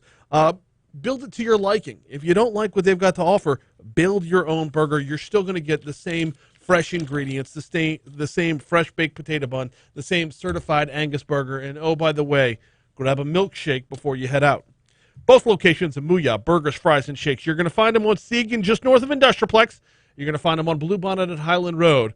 Grab yourself a cheeseburger for lunch today. Mooyah, burgers, fries, and shakes. Time to get outside of East Baton Rouge Parish. Here comes the outside in.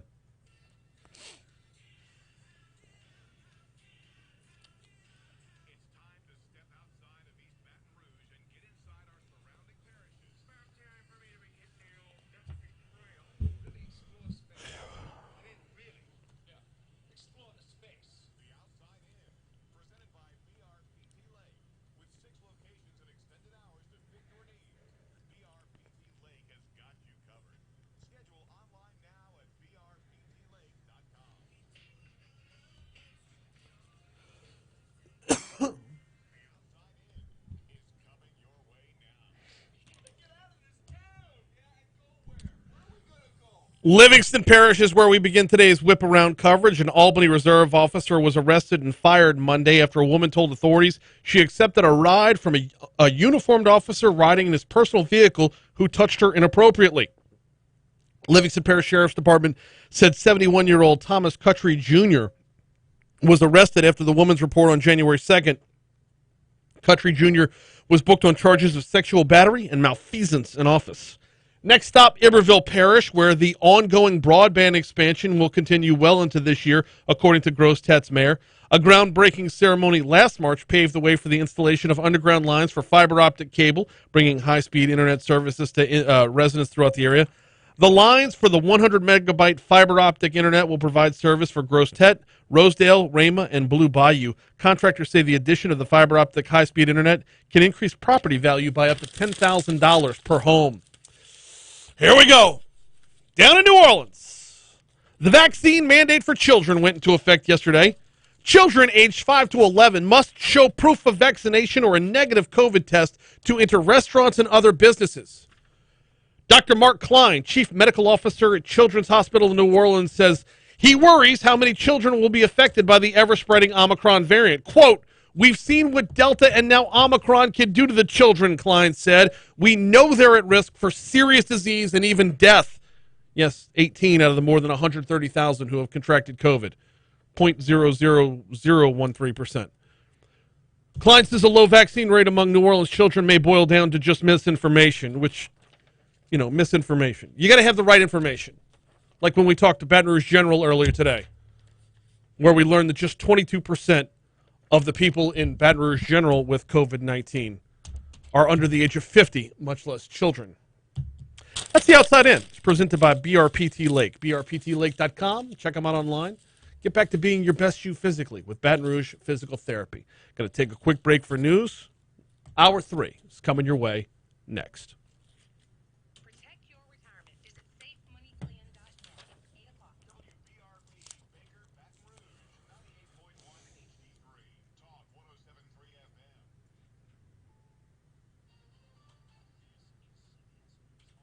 I pared that down a good bit for time. Oh, thank you, Marcel. Ooh. Tiffany says turkey iceberger with mushrooms and avocado. Why, Tiffany? think you may have found a way for me to enjoy Mooyah while not feeling guilty about my diet. Nicely done. Isn't there a Mooyah in Gonzales by Cabela's, too? If there is, it's not owned by the same people, and I can only speak for the two that are owned by Chaz and Lavondra Coleman. They are fantastic people, and with any franchise type of place, it's all about who's taking care of their own property. So there very well may be I don't know if there's a Mooyah out in Gonzales. But if there is, it's not the same ownership. So I can't attest, I can't speak for, I can't endorse the quality because I just don't know. The two locations I talk about, I can tell you with 100% accuracy that I believe in what they're doing because I visit them way more often than I should. But I'll find out for you.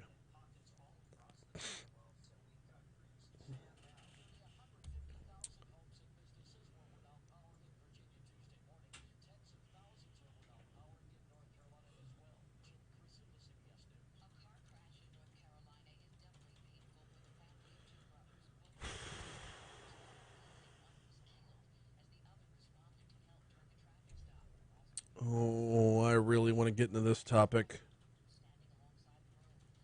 We might do this one on Thursday. Why that 9 p.m. email from the boss is making you sick. It's time for right to disconnect laws.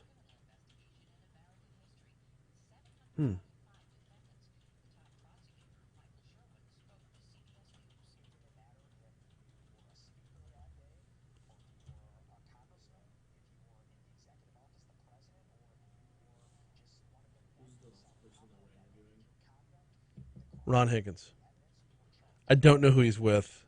He was with Tiger Reg, but apparently no more. Yes. Mike Kimball.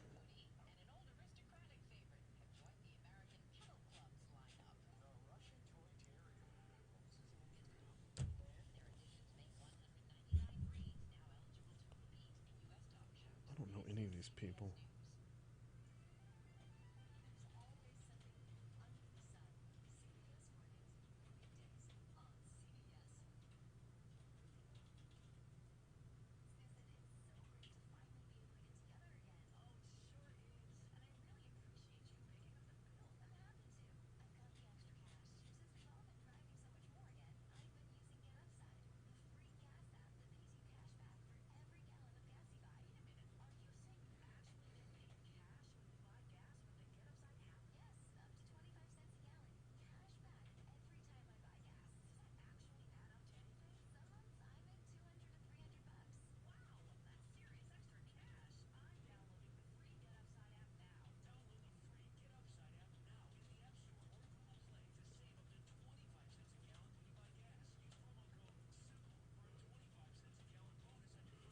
Ooh, Scoozy.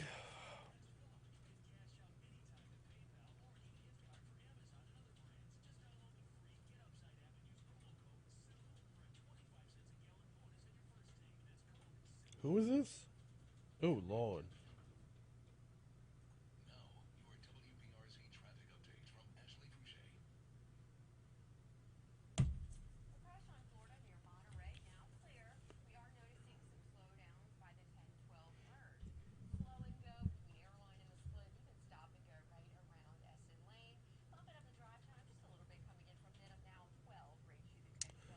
Can you show a positive test within 3 months to count for vax? 12-year-old had COVID 2 weeks ago. Should need a vax for 3 to 6 months, you'd think. I would think so. I would think so.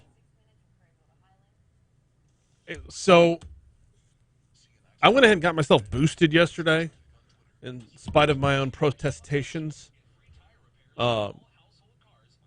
Decided to be responsible and not hold out for $100. Still want my $100 though.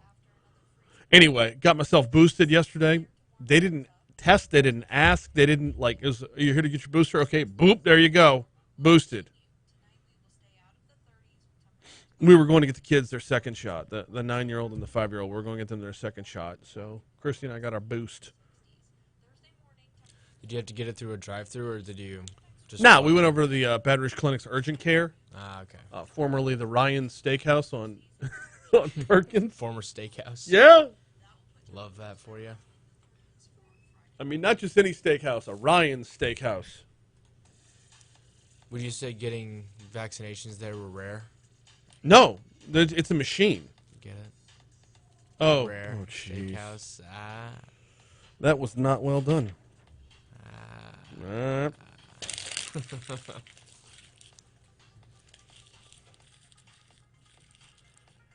806 Talk 107.3 FM WBRP. Mornings with Brian Haldane rolling right along. Got a busy 8 o'clock hour coming your way, so let's dive right into it. Hunt Palmer is going to join us in about 5 minutes from right now. The new Baton Rouge Fire Chief, Mike Kimball, is going to hop on board after Hunt, and we're going to talk with Ron Higgins about LSU naming Dale Brown Court tonight as well. Let's start off with this day in history.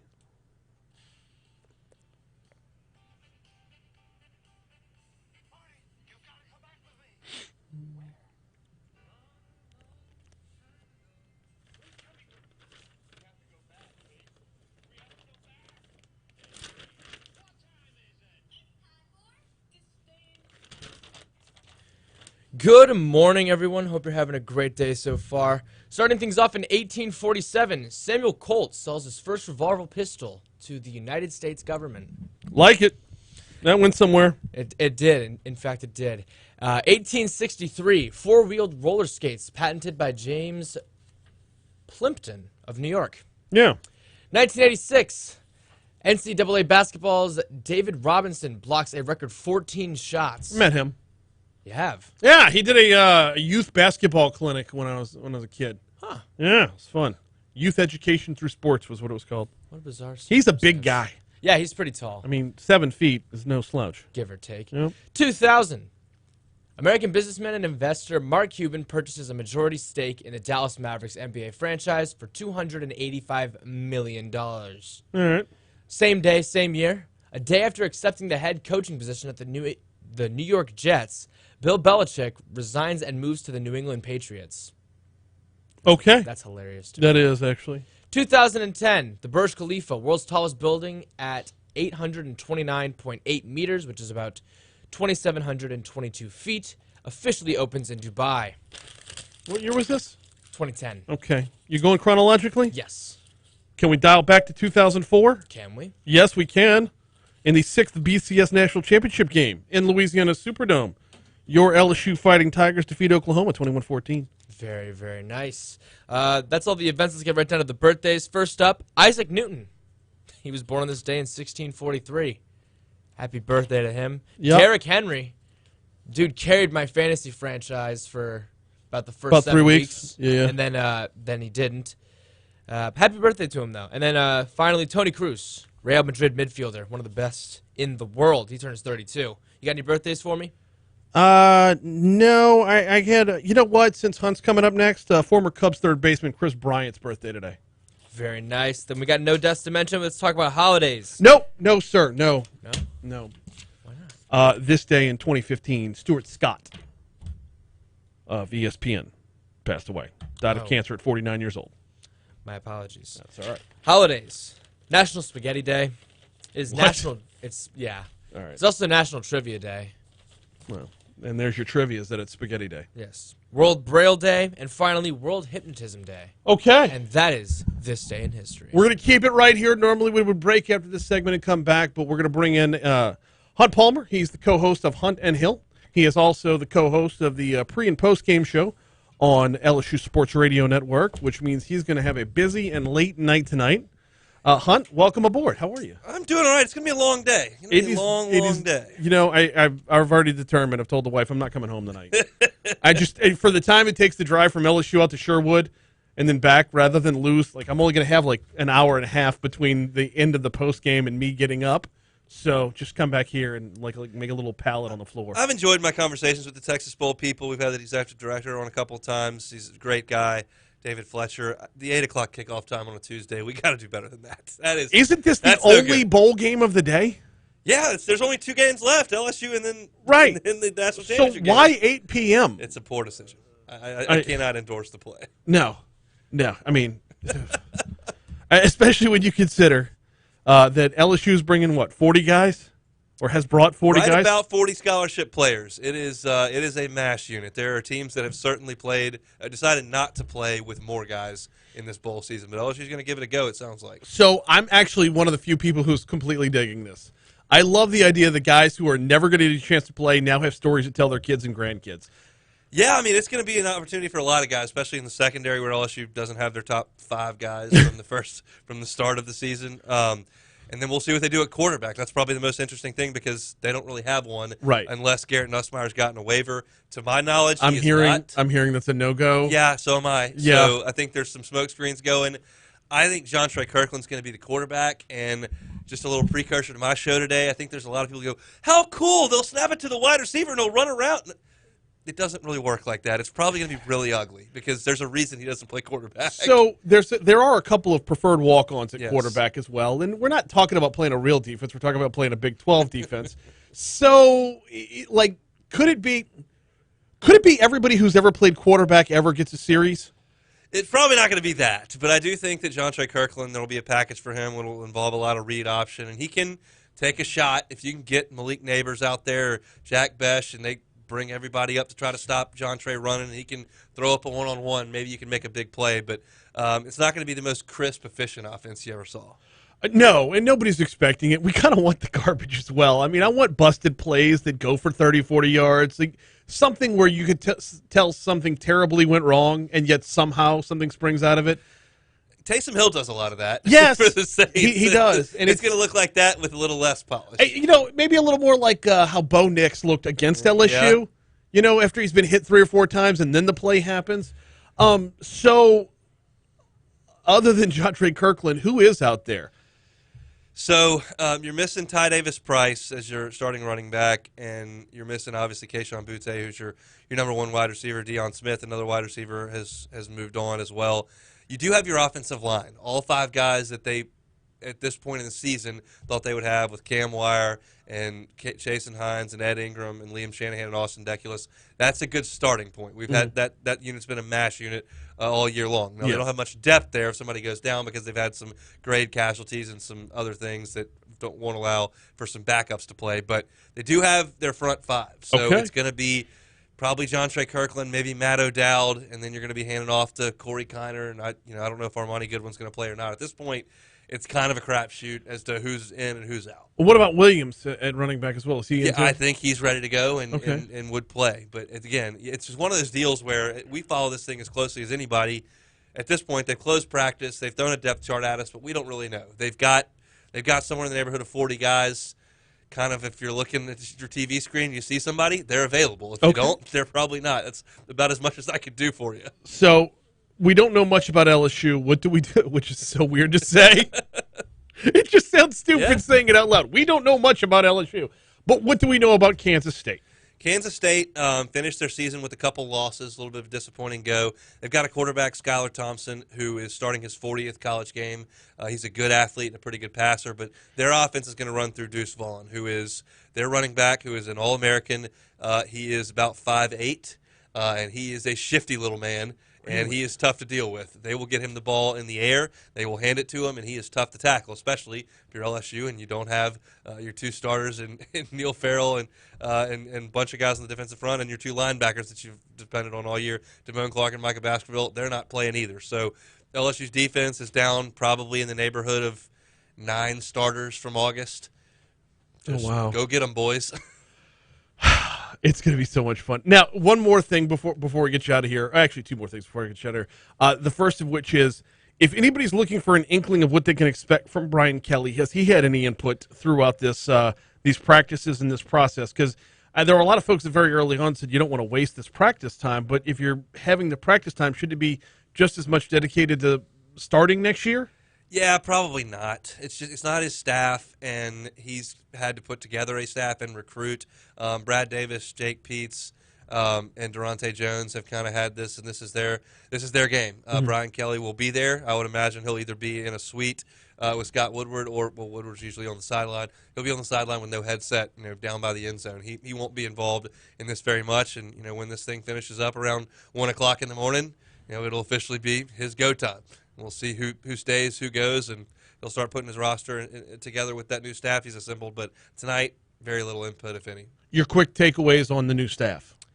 Yeah, I think obviously he brings in an offensive coordinator that he has spent a lot of time around, who has been a college football lifer, who did a pretty good job at Cincinnati. And then I think as far as defensive coordinator goes, you pull a guy who is done in Coach House, did a great job at Kentucky, has been at the highest level with the Chiefs, is known as a pretty good recruiter, and has called defenses in the SEC in this era of football. I think all that's very important. Frank Wilson's obviously the biggest pull as far as a recruiter goes. I love that. And so I'm going to trust Brian Kelly as far as putting a staff together goes. He's done it brilliantly everywhere he's ever been, and I don't expect that to change here at LSU. Doesn't guarantee you wins, but I feel pretty confident about it. Yeah, I don't know a whole lot about the new OC, but I know the new DC. Like, Kentucky was actually good on defense.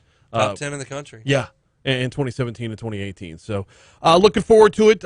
Pre-game begins at 6. I assume Marlon and Brandon are... Marlon and Brandon, 6 o'clock. We'll have LSU Kentucky on the TV, on the computer screen right there, checking that out. And I'm going to try to get off the air and sprint across the street, see if we can watch the last 5 minutes of that one. You know, I don't know how this ended up scheduled on the same night. Yeah, it does. It needed to happen, though. It's long since overdue. He's Hunt Palmer. You catch him from noon to 2 today on Hunt and Hill. Is Jeremy's out?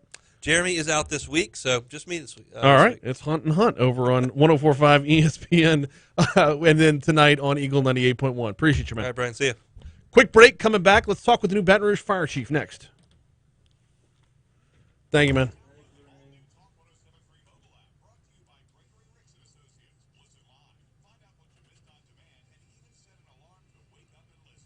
Come on in.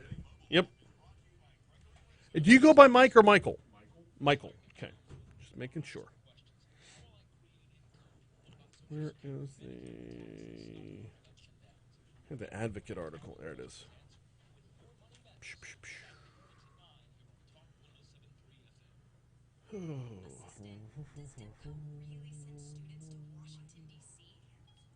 Oh, yes.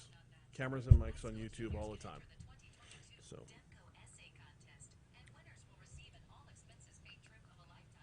Kind of cold out there this morning, man. Second morning in a row. It's going away after a day, though. We'll be back to 70. Week. Yep. Be 75 this weekend. So.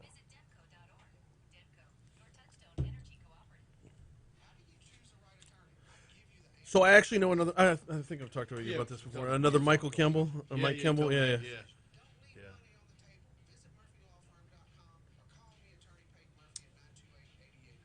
Yeah, I do endorsements for the Baton Rouge Mattress Outlet. That's Mike's brother Mitch. I got you. So I've heard both those names. yeah. They're good dudes. They're on the rich side. Yeah.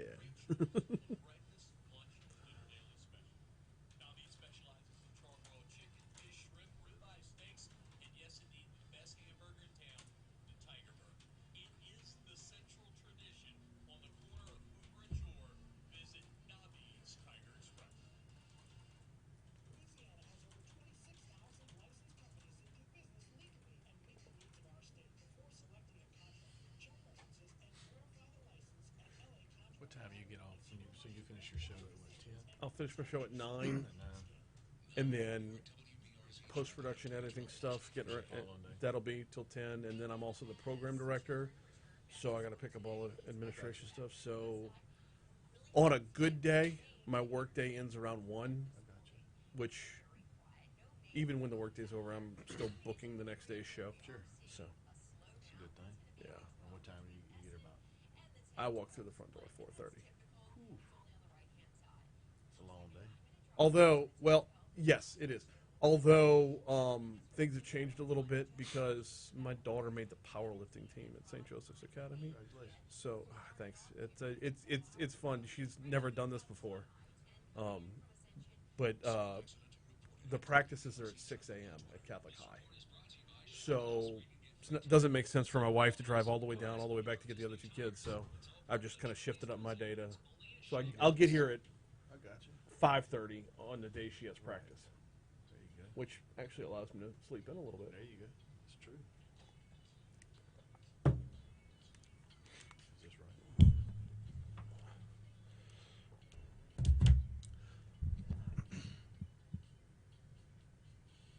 820. Talk 107.3 FM, WBRP.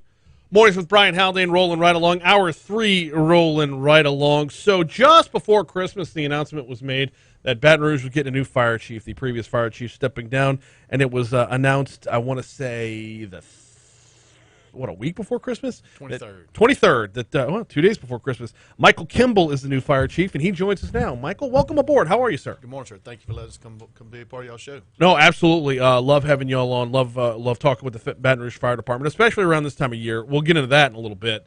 But let's start with a little get to know you. Who's our new chief? Well, as you told, Michael Kimball. I'm a 21-year guy for the Baton Rouge Fire Department. Been throughout my career in different divisions, suppression, fire investigations, task force leader for our USAR team for the state. Manage a different bunch of functions throughout the parish for disasters. The fire service is my family. I'm a third-generation fireman for the city of Baton Rouge. That means something to us in the fire service. We're a family tradition. Being part of that means a lot to us. And bring that tradition on from one family to another is huge. So Baton Rouge, born and raised. I'm from Zachary. Oh, from Zachary, so Baton Rouge area, born and raised. The first paragraph of the Advocate article on you says, a veteran first responder who's worked on the front lines of disasters throughout the nation. How your travels have taken you, or BR Fire Department has taken you where and how, and what do we know? From our urban search and rescue team Okay. that's based out of the Baton Rouge Fire Department. I've gone from Port Arthur all down the coast up to South Carolina for any disaster from mainly hurricanes. We respond to mainly hurricanes, tornadoes, building collapse, different things like that across the country. So a lot of y'all's training and a lot of what you do can transfer to a lot of different areas or different types of disasters. It doesn't have to be just fire. Correct. In the fire service, it's not just about putting water on fire. Right. Hazardous materials, technical rescue, inspections, investigations, incident management, disaster response. The fire service has a broad view of different responsibilities inside the fire service. And we're very fortunate in the Baton Rouge Fire Department. We have all those in-house to where we're very fortunate to have those people with all those skill sets. Well, that's actually what I wanted to talk to you about next, was what you inherit with the department. Now, let's talk about what you inherit and a little bit about your predecessor. What I inherit is some of a Class 1 department of some of the best men and women in the state, if not the country. Very progressive, very aggressive firemen and firefighters that go out and risk their life every day for a citizen that they don't even know. When a citizen calls 911, it's in their worst time, and for that fire truck to show up, that's our job, to take care of the citizens of this city. Yes. And I got to experience y'all services about a week or so ago. Seen that. It was, I guess it was about 2 weeks ago. But it is not it's not a fun time to have to call. Or actually, I didn't even call y'all. Y'all were out and about in the area and got reports from somebody else. But it is also overwhelmingly reassuring, the level of professionalism and care, the level of empathy that shows up on the scene, and thoroughness as well. So what are your plans for the department? Well, to bring our department back where we, get us up to speed on a lot of things, to where we're a state of the art, be in front of a lot of the things upcoming. We want to be a department that people across this country come to us and ask us, how are you doing this to make this work for your people? And we want to be the tip of the spear across the country in the fire service. Let's talk about the state of the art for just a second, because a lot of us aren't going to know what that, myself included, aren't going to know what that means. Like when Chief Paul wants to be state of the art, we're very familiar with the Real Time Crime Center and his I don't want to say space age, but his hub. Right. What does state of the art mean for a fire department? And in the fire service, the state of the art is the equipment, the things that make our citizens better protected and our firemen better protected. Going out, incident command systems, technology on fire trucks, again, that make our job easier and safer for the men and women of the department. Communication technology, computer programs have gone leaps and bounds on where we need to be to make sure when we pull up on a fire scene, we can get a floor plan of that layout. We know where some of our issues are within inside that building, to where we know we need to get in there, get these people out, or this is an area we need to make sure we put water on very quickly. Wow. Okay, so kind of advanced recon would go into this. That is cool. Plan, what we call a pre-plan, which has been around for years. There's just new technology out there that brings it quicker to the fire service on the fire scene. Right. Those guys working to where they know the layouts and different things they need to do to make their job quicker. How big of a challenge is that in a place like Baton Rouge, where, I mean, you're talking about a city that's been built over well over 100 years, so that your output's only as good as your input, right? So what y'all get in, and I'm thinking back to my own situation from a week or so ago, where my house was built in the early 60s. Like, I wouldn't imagine you would have access to that sort of. Right. In residential homes, we won't have access to that. To our commercial occupancies, Gotcha. We will have that. Okay. We currently have that now. Okay. It's just getting it brought up a little higher and up to speed, I guess you'd say. But just having that makes things so much easier and helps you protect your property, helps us do what we need to do. That level of input helps out. You also talked about the technology that I would guess would be on the trucks. How do y'all go to advance that? I mean, wouldn't that be up to the folks that build them? I guess they're right down the road anyway. Sure, but we have formed committees within the department here recently of going out and having groups of firemen that do it every day. Yeah. Sit down, go across the country, looking on different sites and finding those key things that will help them. Got about 4 minutes left with our new fire chief, Michael Kimball, and I want to shift the gears a little bit to talk about what Baton Rouge's biggest, I don't want to say hot spots, that would be a terrible pun, but the biggest problems we face around here are. What do you see from, as the new fire chief, as kind of the bigger problems in Baton Rouge in that department? In the fire service, I mean, we're very fortunate. We're a Class 1 fire department, which means we have the stations placed across the city adequately to be able to provide quick response to the citizens. Okay. Our manpower allows us to get those numbers there and get the people there quickly. When you say issues, I mean, no matter where you go, you have different concerns that you fight, right? In the downtown district right here, these guys go to these high-rise buildings every day. That's a different tactic than if it's a single-family dwelling, a regular house fire, right? Right. It takes more people, and those are some of our issues that you need to make sure we have more people get there. When we do that, moving trucks around to cover those empty firehouses. Yeah, it was going kind of from is it a logistics standpoint? It is a we see, especially around this time of year, the number of house fires we have that are the result of like an unattended space heater or a left open stove or something to that effect. So is it like a logistics issue, an income, a poverty issue? Is there do we have a problem with arson, that sort of thing? What kind of challenges do we face? All that goes into play, right? I mean, people right now are trying to do whatever they can do to stay warm. Right. And we just need to make sure that people know to keep their space heaters 3 foot away from any type of combustible that could catch fire. You know, doing that is huge. Not trying to use open flame to stay warm, but in today's time, some people have to do what they have to do, and we understand that. Right.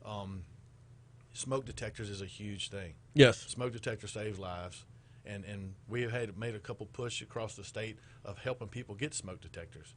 You know, and your CO detectors in your house for your generators.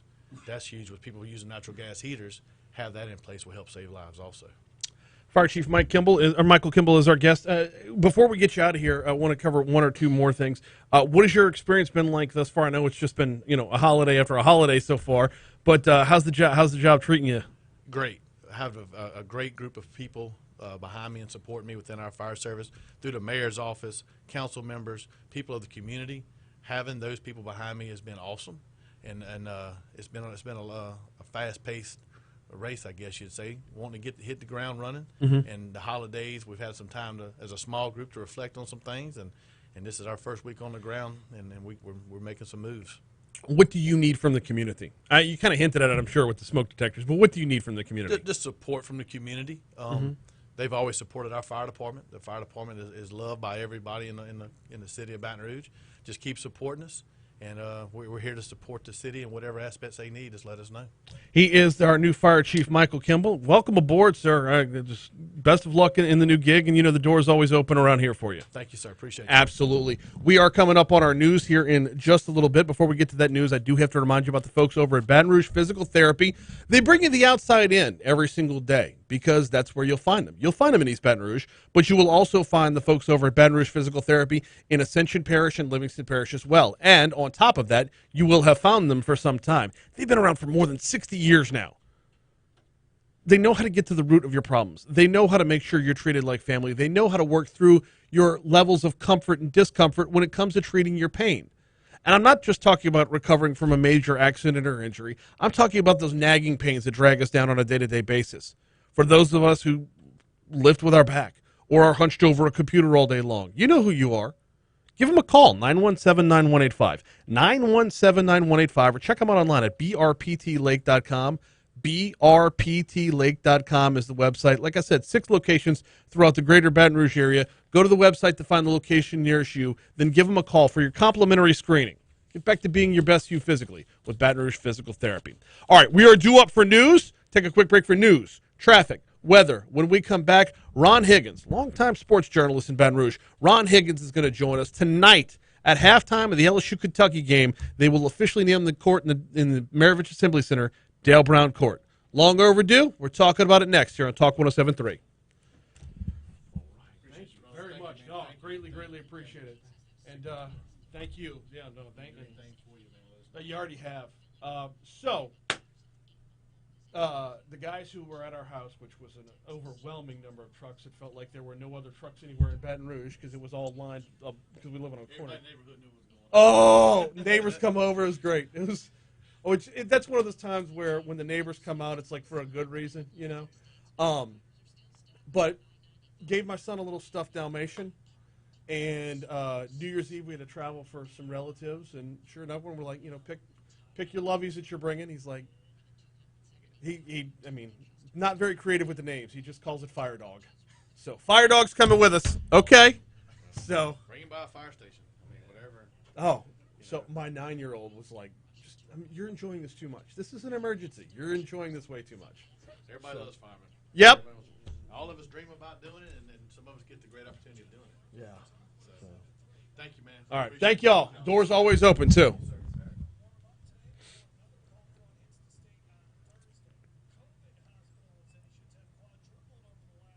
You have Ron's number?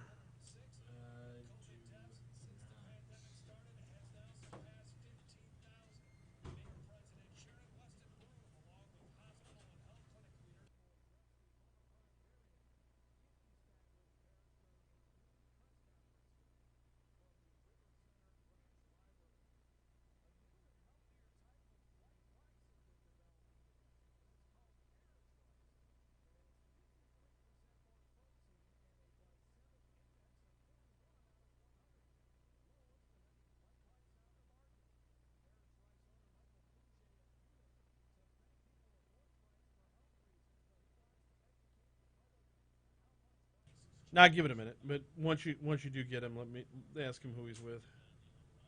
Like what organization? Yeah, because he was with Tiger Rag until I don't know, yesterday.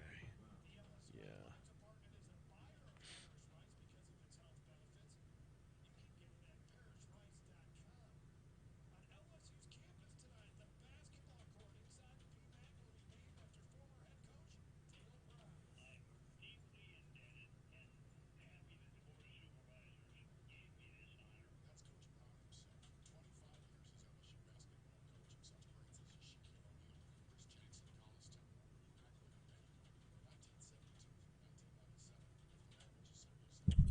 Let me put my mic back on.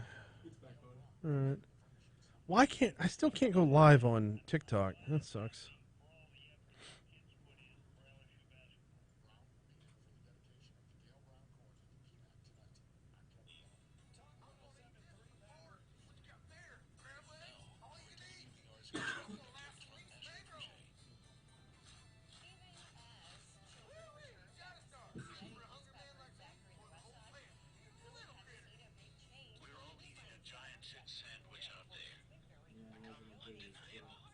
Do what?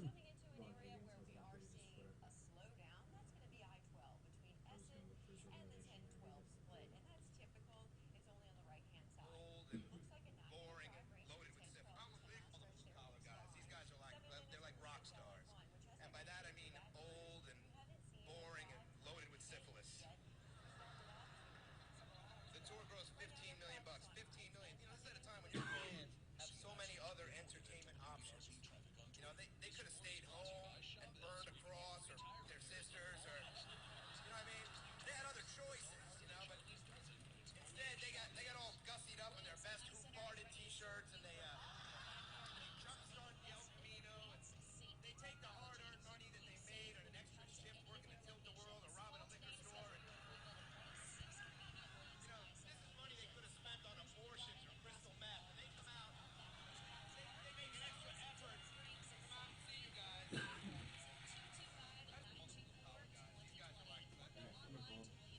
Cool.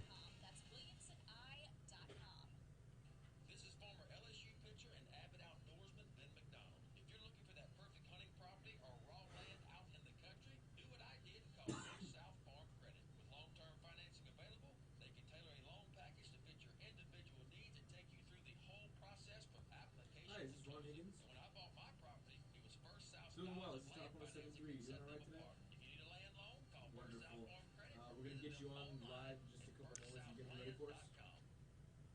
Awesome. And one final question before we get you on there. What organization are you with again? TigerDetails.com. That's what. Okay. All right. Thank you very much. We'll see you on the air. Things you climb. All right, Amy, what do you think? Sure. We're going with Liberty Mutual customizes your car insurance so you only pay for what you need. Oh, so close. We were looking. TigerDetails.com. Only pay for what you need. Why does Walgreens offer copays as low as $0 and 90-day refills? Because we care about Medicare, so you don't have to. I mean, do you really care to hear me go on about same-day prescription delivery making life easier? Or how there's a pharmacy expert available 24/7 and one-click refills? Well, I just did anyways. Fill your healthcare prescriptions with Walgreens and save. $0 copays apply to your budget. So you want me to use these cuts? No. That was written down on the sheet before he called me back. So do I need 13,250? No. If you ever feel like you're going crazy, you're not. No, you're not. The rest of it is just slipped in gear. Join us weeknights at 6 on Talk 107.3, the new flavor of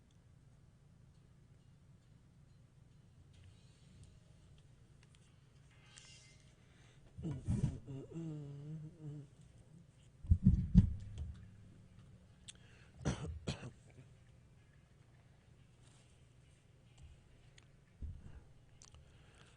.837 Talk 107.3 FM WBRP. Thanks again to Michael Kimball for hopping on board. Talk a little bit about the new gig as the fire chief here in Baton Rouge. Coming up in 60 seconds, we're going to talk with Ron Higgins from Tiger Details because there's a big event going on at the Maravich Assembly Center tonight. An event that has been a long time in the making, and in my opinion, long overdue with naming the court Dale Brown Court. We'll get to that in just a second. I do have to remind you about the folks over at Go Slim Nutrition. GEAUX SlimBR.com. How else would you spell it? GEAUX SlimBR.com. Look, I've been taking part in the Go Slim program for some time now. I've lost more than 50 pounds, and I'm really just down to my last few before moving over to a maintenance phase. And I got to tell you, with Go Slim, with Vicky and her team at Go Slim, it has been an enjoyable experience to say the least, because dieting can bring to your mind just a negative experience, like you're denying yourself something that you want. With Go Slim, yeah, you've got the bars, the shakes, the meals, and all that good stuff, and it's all wonderful, but it's about the teamwork and accountability. When you have Go Slim, what you have are teammates. Every week you go over, you weigh in. I call it food confession. You talk about what you've done right, what you've done wrong. You talk about how you could do better. You step on the scale every single week, moment of truth right there. And then you map out your next week as well. 763-9600 is the phone number, 763-9600. Or if you want to swing on by, I'll be there Friday. Swing on by there on the corner of Bluebonnet at Perkins. Let Vicky know that I sent you in to Go Slim Nutrition. All right, as of tonight, as of halftime, the court in the Maravich Assembly Center will be named Dale Brown Court. Joining us now to talk about that is Ron Higgins. Ron, welcome back, man. How are you? Good morning. How are you doing? Doing very, very well. So, Dale Brown Court, what went into making this happen? Well, Dale coached for 25 years, and I think he retired probably 25 years ago or more. Yeah. It just took forever to get this done, and it's you know how politics are at LSU, the Board of Supervisors, they got to approve it, and honestly, there's some people at that university who didn't like Dale, and probably some still don't, because Dale didn't play the game. Dale's focused mind on stuff, and I remember one time the chancellor of the university told Dale to kind of cool his rhetoric against the NCAA when Dale was just bashing the NCAA for everything. And he said, the chancellor told him, said, you need to knock it off. I mean,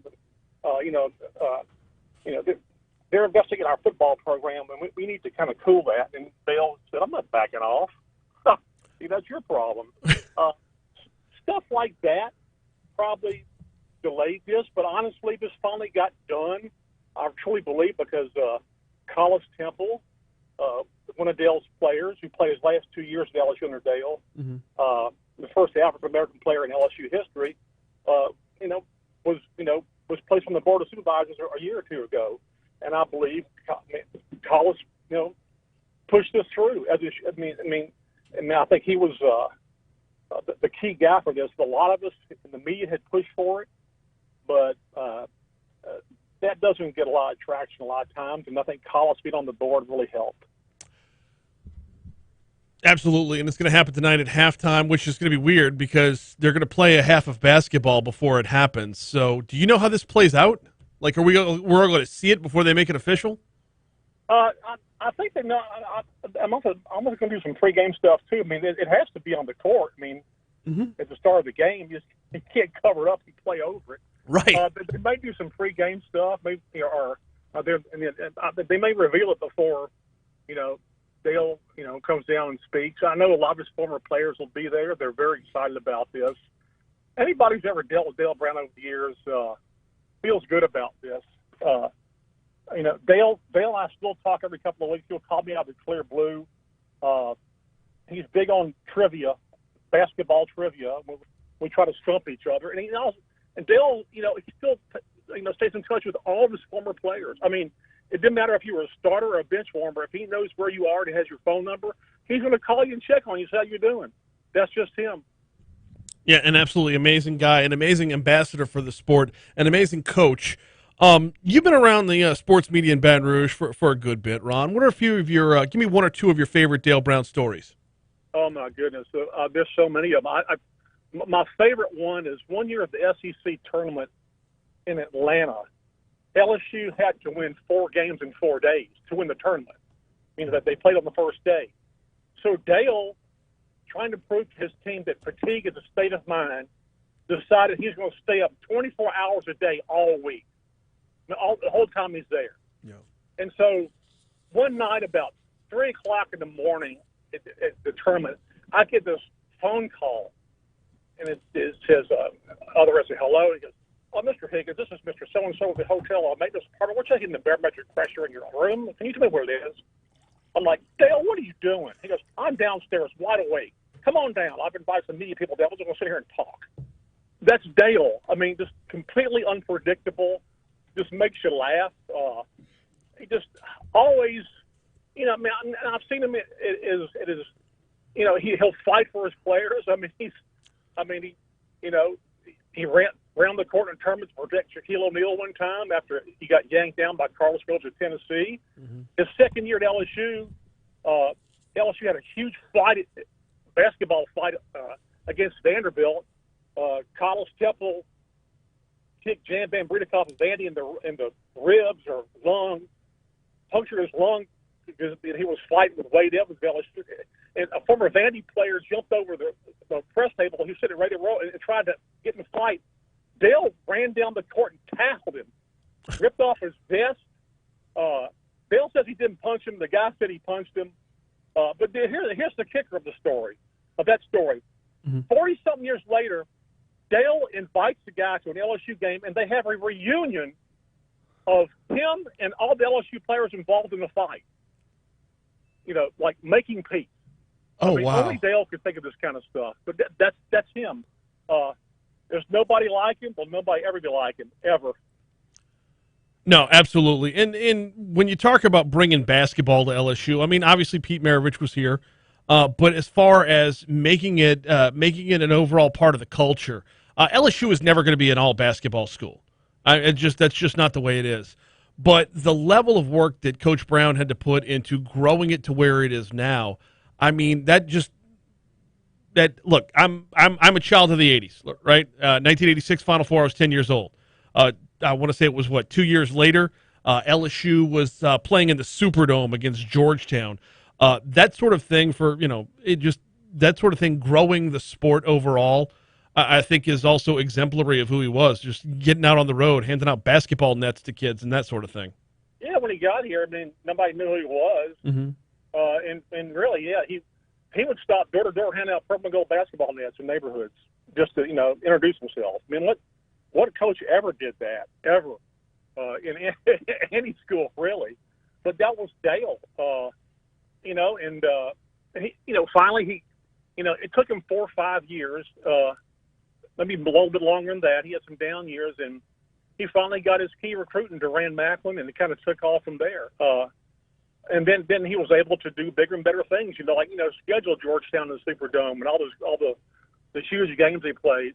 So, I mean, he had to fight every step of the way. Some coaches at LSU have to do that. If you're not a football coach most of the time, you got to fight to build your program. Just like Dee Dee Bro did in gymnastics. Dee Dee Bro, they did her no favors ever in gymnastics when she was coaching LSU, and she built a program from the ground up. She found sponsors for her program, her tournaments, everything. And Dale was the same way. It was like you constantly had to fight to get something for your sport if you weren't football, or back then baseball. Yeah, and sadly, that's probably going to be the way it's just going to be. I mean, just to have, there's enough room at the table for everybody now, but you're never going to be top of the pecking order. Ron, you bring up Dale Brown, thumbing his nose at the NCAA on a regular basis. I kind of can't help but make a comparison to Will Wade as well. With LSU, I guess I don't want to call it this during Dale Brown's era, but we kind of have that bad boy mentality or that bad boy reputation now. There are some similarities between now and then. Yeah, there are. I mean, the NCAA finally got Dale in the end with a probation, but later the person who, got LSU on probation, Lester Earl, told Dale and everybody else he apologized because they forced me into it. They said they would, they were going to end my career if I didn't tell them basically what they wanted to hear. So with Will, right now, he's coaching like, he's really great. I've never seen anybody who can really compartmentalize something like that, put it in one corner, and continue to coach his team, continue to recruit great, and he's kind of handled it that way. And you're still waiting. I don't think they'll hear anything from the NCAA even this season, or maybe not until 2023, because they send it to this special committee and they just drag their feet on stuff. And again, I wrote a column a couple weeks ago. I'm wondering if by then, if LSU keeps winning, has Will built up enough immunity to where LSU won't fire him? Of course, when he redid his contract, they put him that they could fire him if he was just accused of NCAA violations. And you kind of wonder, can that really happen if he keeps winning and he has a couple of LSU big money boosters on his side? So it's fascinating at this point with Will. It really is. Yeah, it is, and we all keep waiting because it's promised, and then another Yahoo article will drop. It'll be promised again, but I'm not holding my breath. And the meanwhile, going to be a big night tonight. You going to be out there? Yes, I will. Looking forward to it. Absolutely. 6 p.m. tonight, and the Maravich Assembly Center. LSU's taking on Kentucky. I got about 30 seconds left. Your thoughts on the game tonight? Did LSU bounce back from their loss last week? I think they'll play a lot better. LSU played, even Will talked about yesterday, came out and took too many bad shots, only too many three-point shots, got in the hole. And even though they played rotten, they still had a chance to win the game. They were down by 6, late in the second half, and had a chance to win. So this team is really, really good. You can't judge them in that one game. And LSU's got a killer SEC schedule to start off with. And this is another one of their games. They got Tennessee Saturday, another ranked team. So I think they'll bounce back and play pretty well. And it'll be in the friendly confines of the Maravich Assembly Center as opposed to at Auburn, which was just hostile at best. He's Ron Higgins from Tiger Details. We always appreciate the time, sir. All right, take care. We'll see you. Later on. Here's your money now.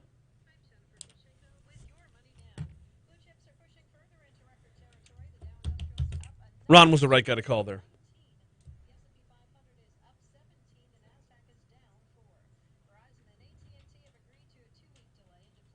Minot, North Dakota. There's no reason for me to know where Minot, North Dakota is.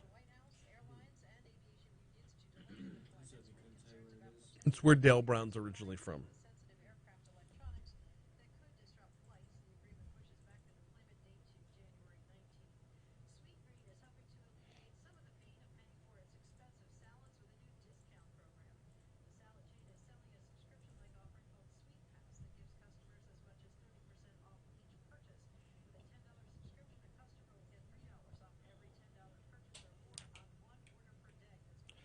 All right, what's good, YouTube? We're about to get out of here in a little bit. Hey, make sure that soundbite can be played on YouTube as well. I don't think it's a violation of any kind of standards or anything. Yeah.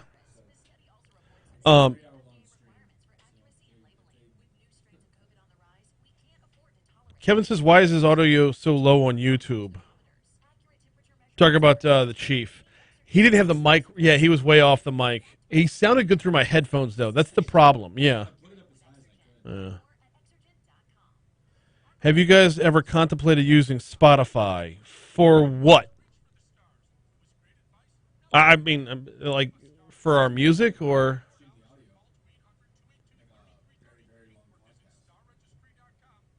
Maybe. I don't know. No, I hadn't even thought about it. Best COVID prevention, go slim. Actually, no, that's legit, Kevin. It is losing weight is a great COVID prevention. So, why do I have two Kevin O'Neills?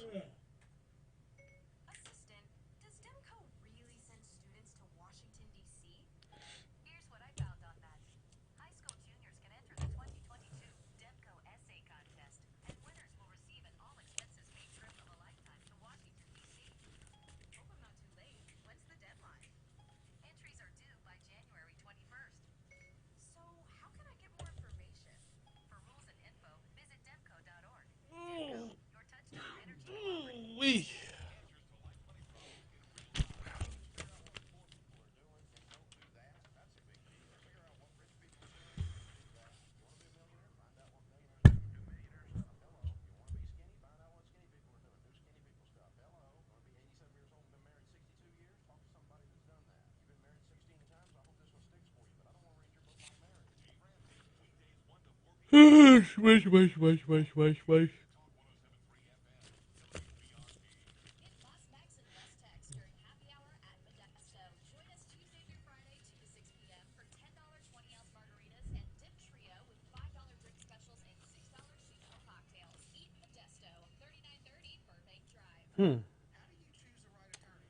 Tanner Watson. Let's find out about him.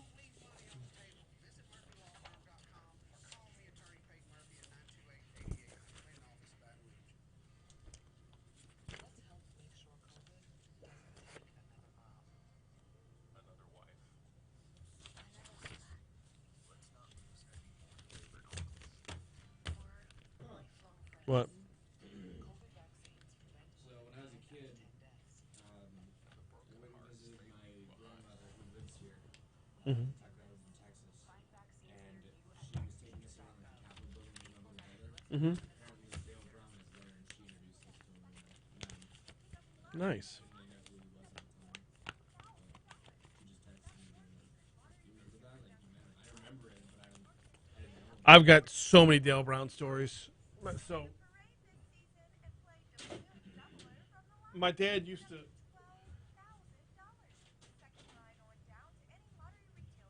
My dad used to head up the recreational basketball in Mandeville. It's Biddy basketball is what it was called. When LSU played Georgetown in the Superdome, we got like 1,000 free tickets. Oh, they were shit seats. They were in the upper deck, but like everybody in the league got the chance to go, which was awesome. And that relationship continued between my dad. Like he knew Dale until I was in high school. And one time in junior high, I was failing some classes. He pulled me out of school to go visit an LSU basketball practice so I could talk to one of the players, get my shit together. I need to tell that story on the air one day. And then later on, working at Blockbuster Video while I'm a freshman. I worked at Blockbuster while I was a freshman at LSU, and Dale Brown came in one day. And actually, this wasn't my freshman year. This was later. This was after Brown was retired.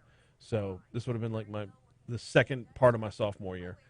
And it was like the fact that he remembered who my dad was, remembered the day that I came into practice. It was just amazing. I miss Blockbuster. Yes, I was around for Blockbuster. Were you, though? Yeah, I was. All right. I find your lack of faith disturbing. You got timeline issues.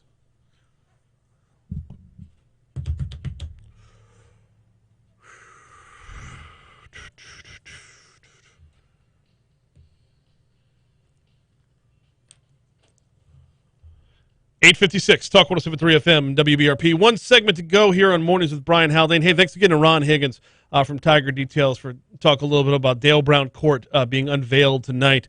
Also, thanks again to Michael Kimball, the head of the Baton Rouge Fire Department. Thanks to Hunt Palmer, Dr. Cade Brumley, Adam Knapp, and Dr. Louis Minsky. Turned out to be a pretty full lineup of guests before it was all said and done. Got a lot done today. Going to get a lot done tomorrow as well. We're going to be talking medical marijuana with John Davis at 7:15. Of course, Attorney Franz Borghardt is going to be in for Legally Served at 6:35. We've got Congressman Garrett Graves at 7:35. I believe that's weather permitting right now. There's a big snowstorm in D.C. that's affecting schedules, so hopefully he'll be where he needs to be in time for our call. And then... District Attorney Hiller Moore is going to round things out at 8:35 tomorrow as well. So, where are we at right now? 38 degrees in downtown Baton Rouge before we get out of here. Do not worry. That last night's freeze was the last of the freezes for the week. It's looking like Thursday night it's going to get cold again, but it's not projected to get all the way back down to freezing. We won't see freezing temperatures again for the next week and a half. Warming trend is on the way. So... don't know if you saw this story yesterday. I'm getting it from Reuters. The United States will issue new rules and $1 billion in funding this year to support independent meat processors and ranchers as part of a plan to address a lack of meaningful competition in the meat sector, President Joe Biden said on Monday. Interesting. A lack of meaningful competition. Now, everybody who went through the holidays knows that meat costs more, right? Everybody who goes to the grocery store every week or every other week knows that meat's been costing more. I can't help but think back to just before Thanksgiving when Jen Psaki was telling us that, aside from the meat, the rest of your Thanksgiving meals can be cheaper this year than it has been in the past. Well, aside from the meat, what the hell else are you worried about? Well, now it's looking like they're going to do something to address that problem as well as... the initiative comes amid rising concerns that a handful of big beef, pork, and poultry companies have too much control over the American meat market, allowing them to dictate wholesale and retail pricing to profit at the expense of their suppliers and customers. Quote, capitalism without competition isn't capitalism, it's exploitation, Biden said. That's what we're seeing in the meat and poultry industries right now. So the USDA is going to spend about $1 billion from the American Rescue Plan to expand the independent meat processing sector. I like this going into midterms.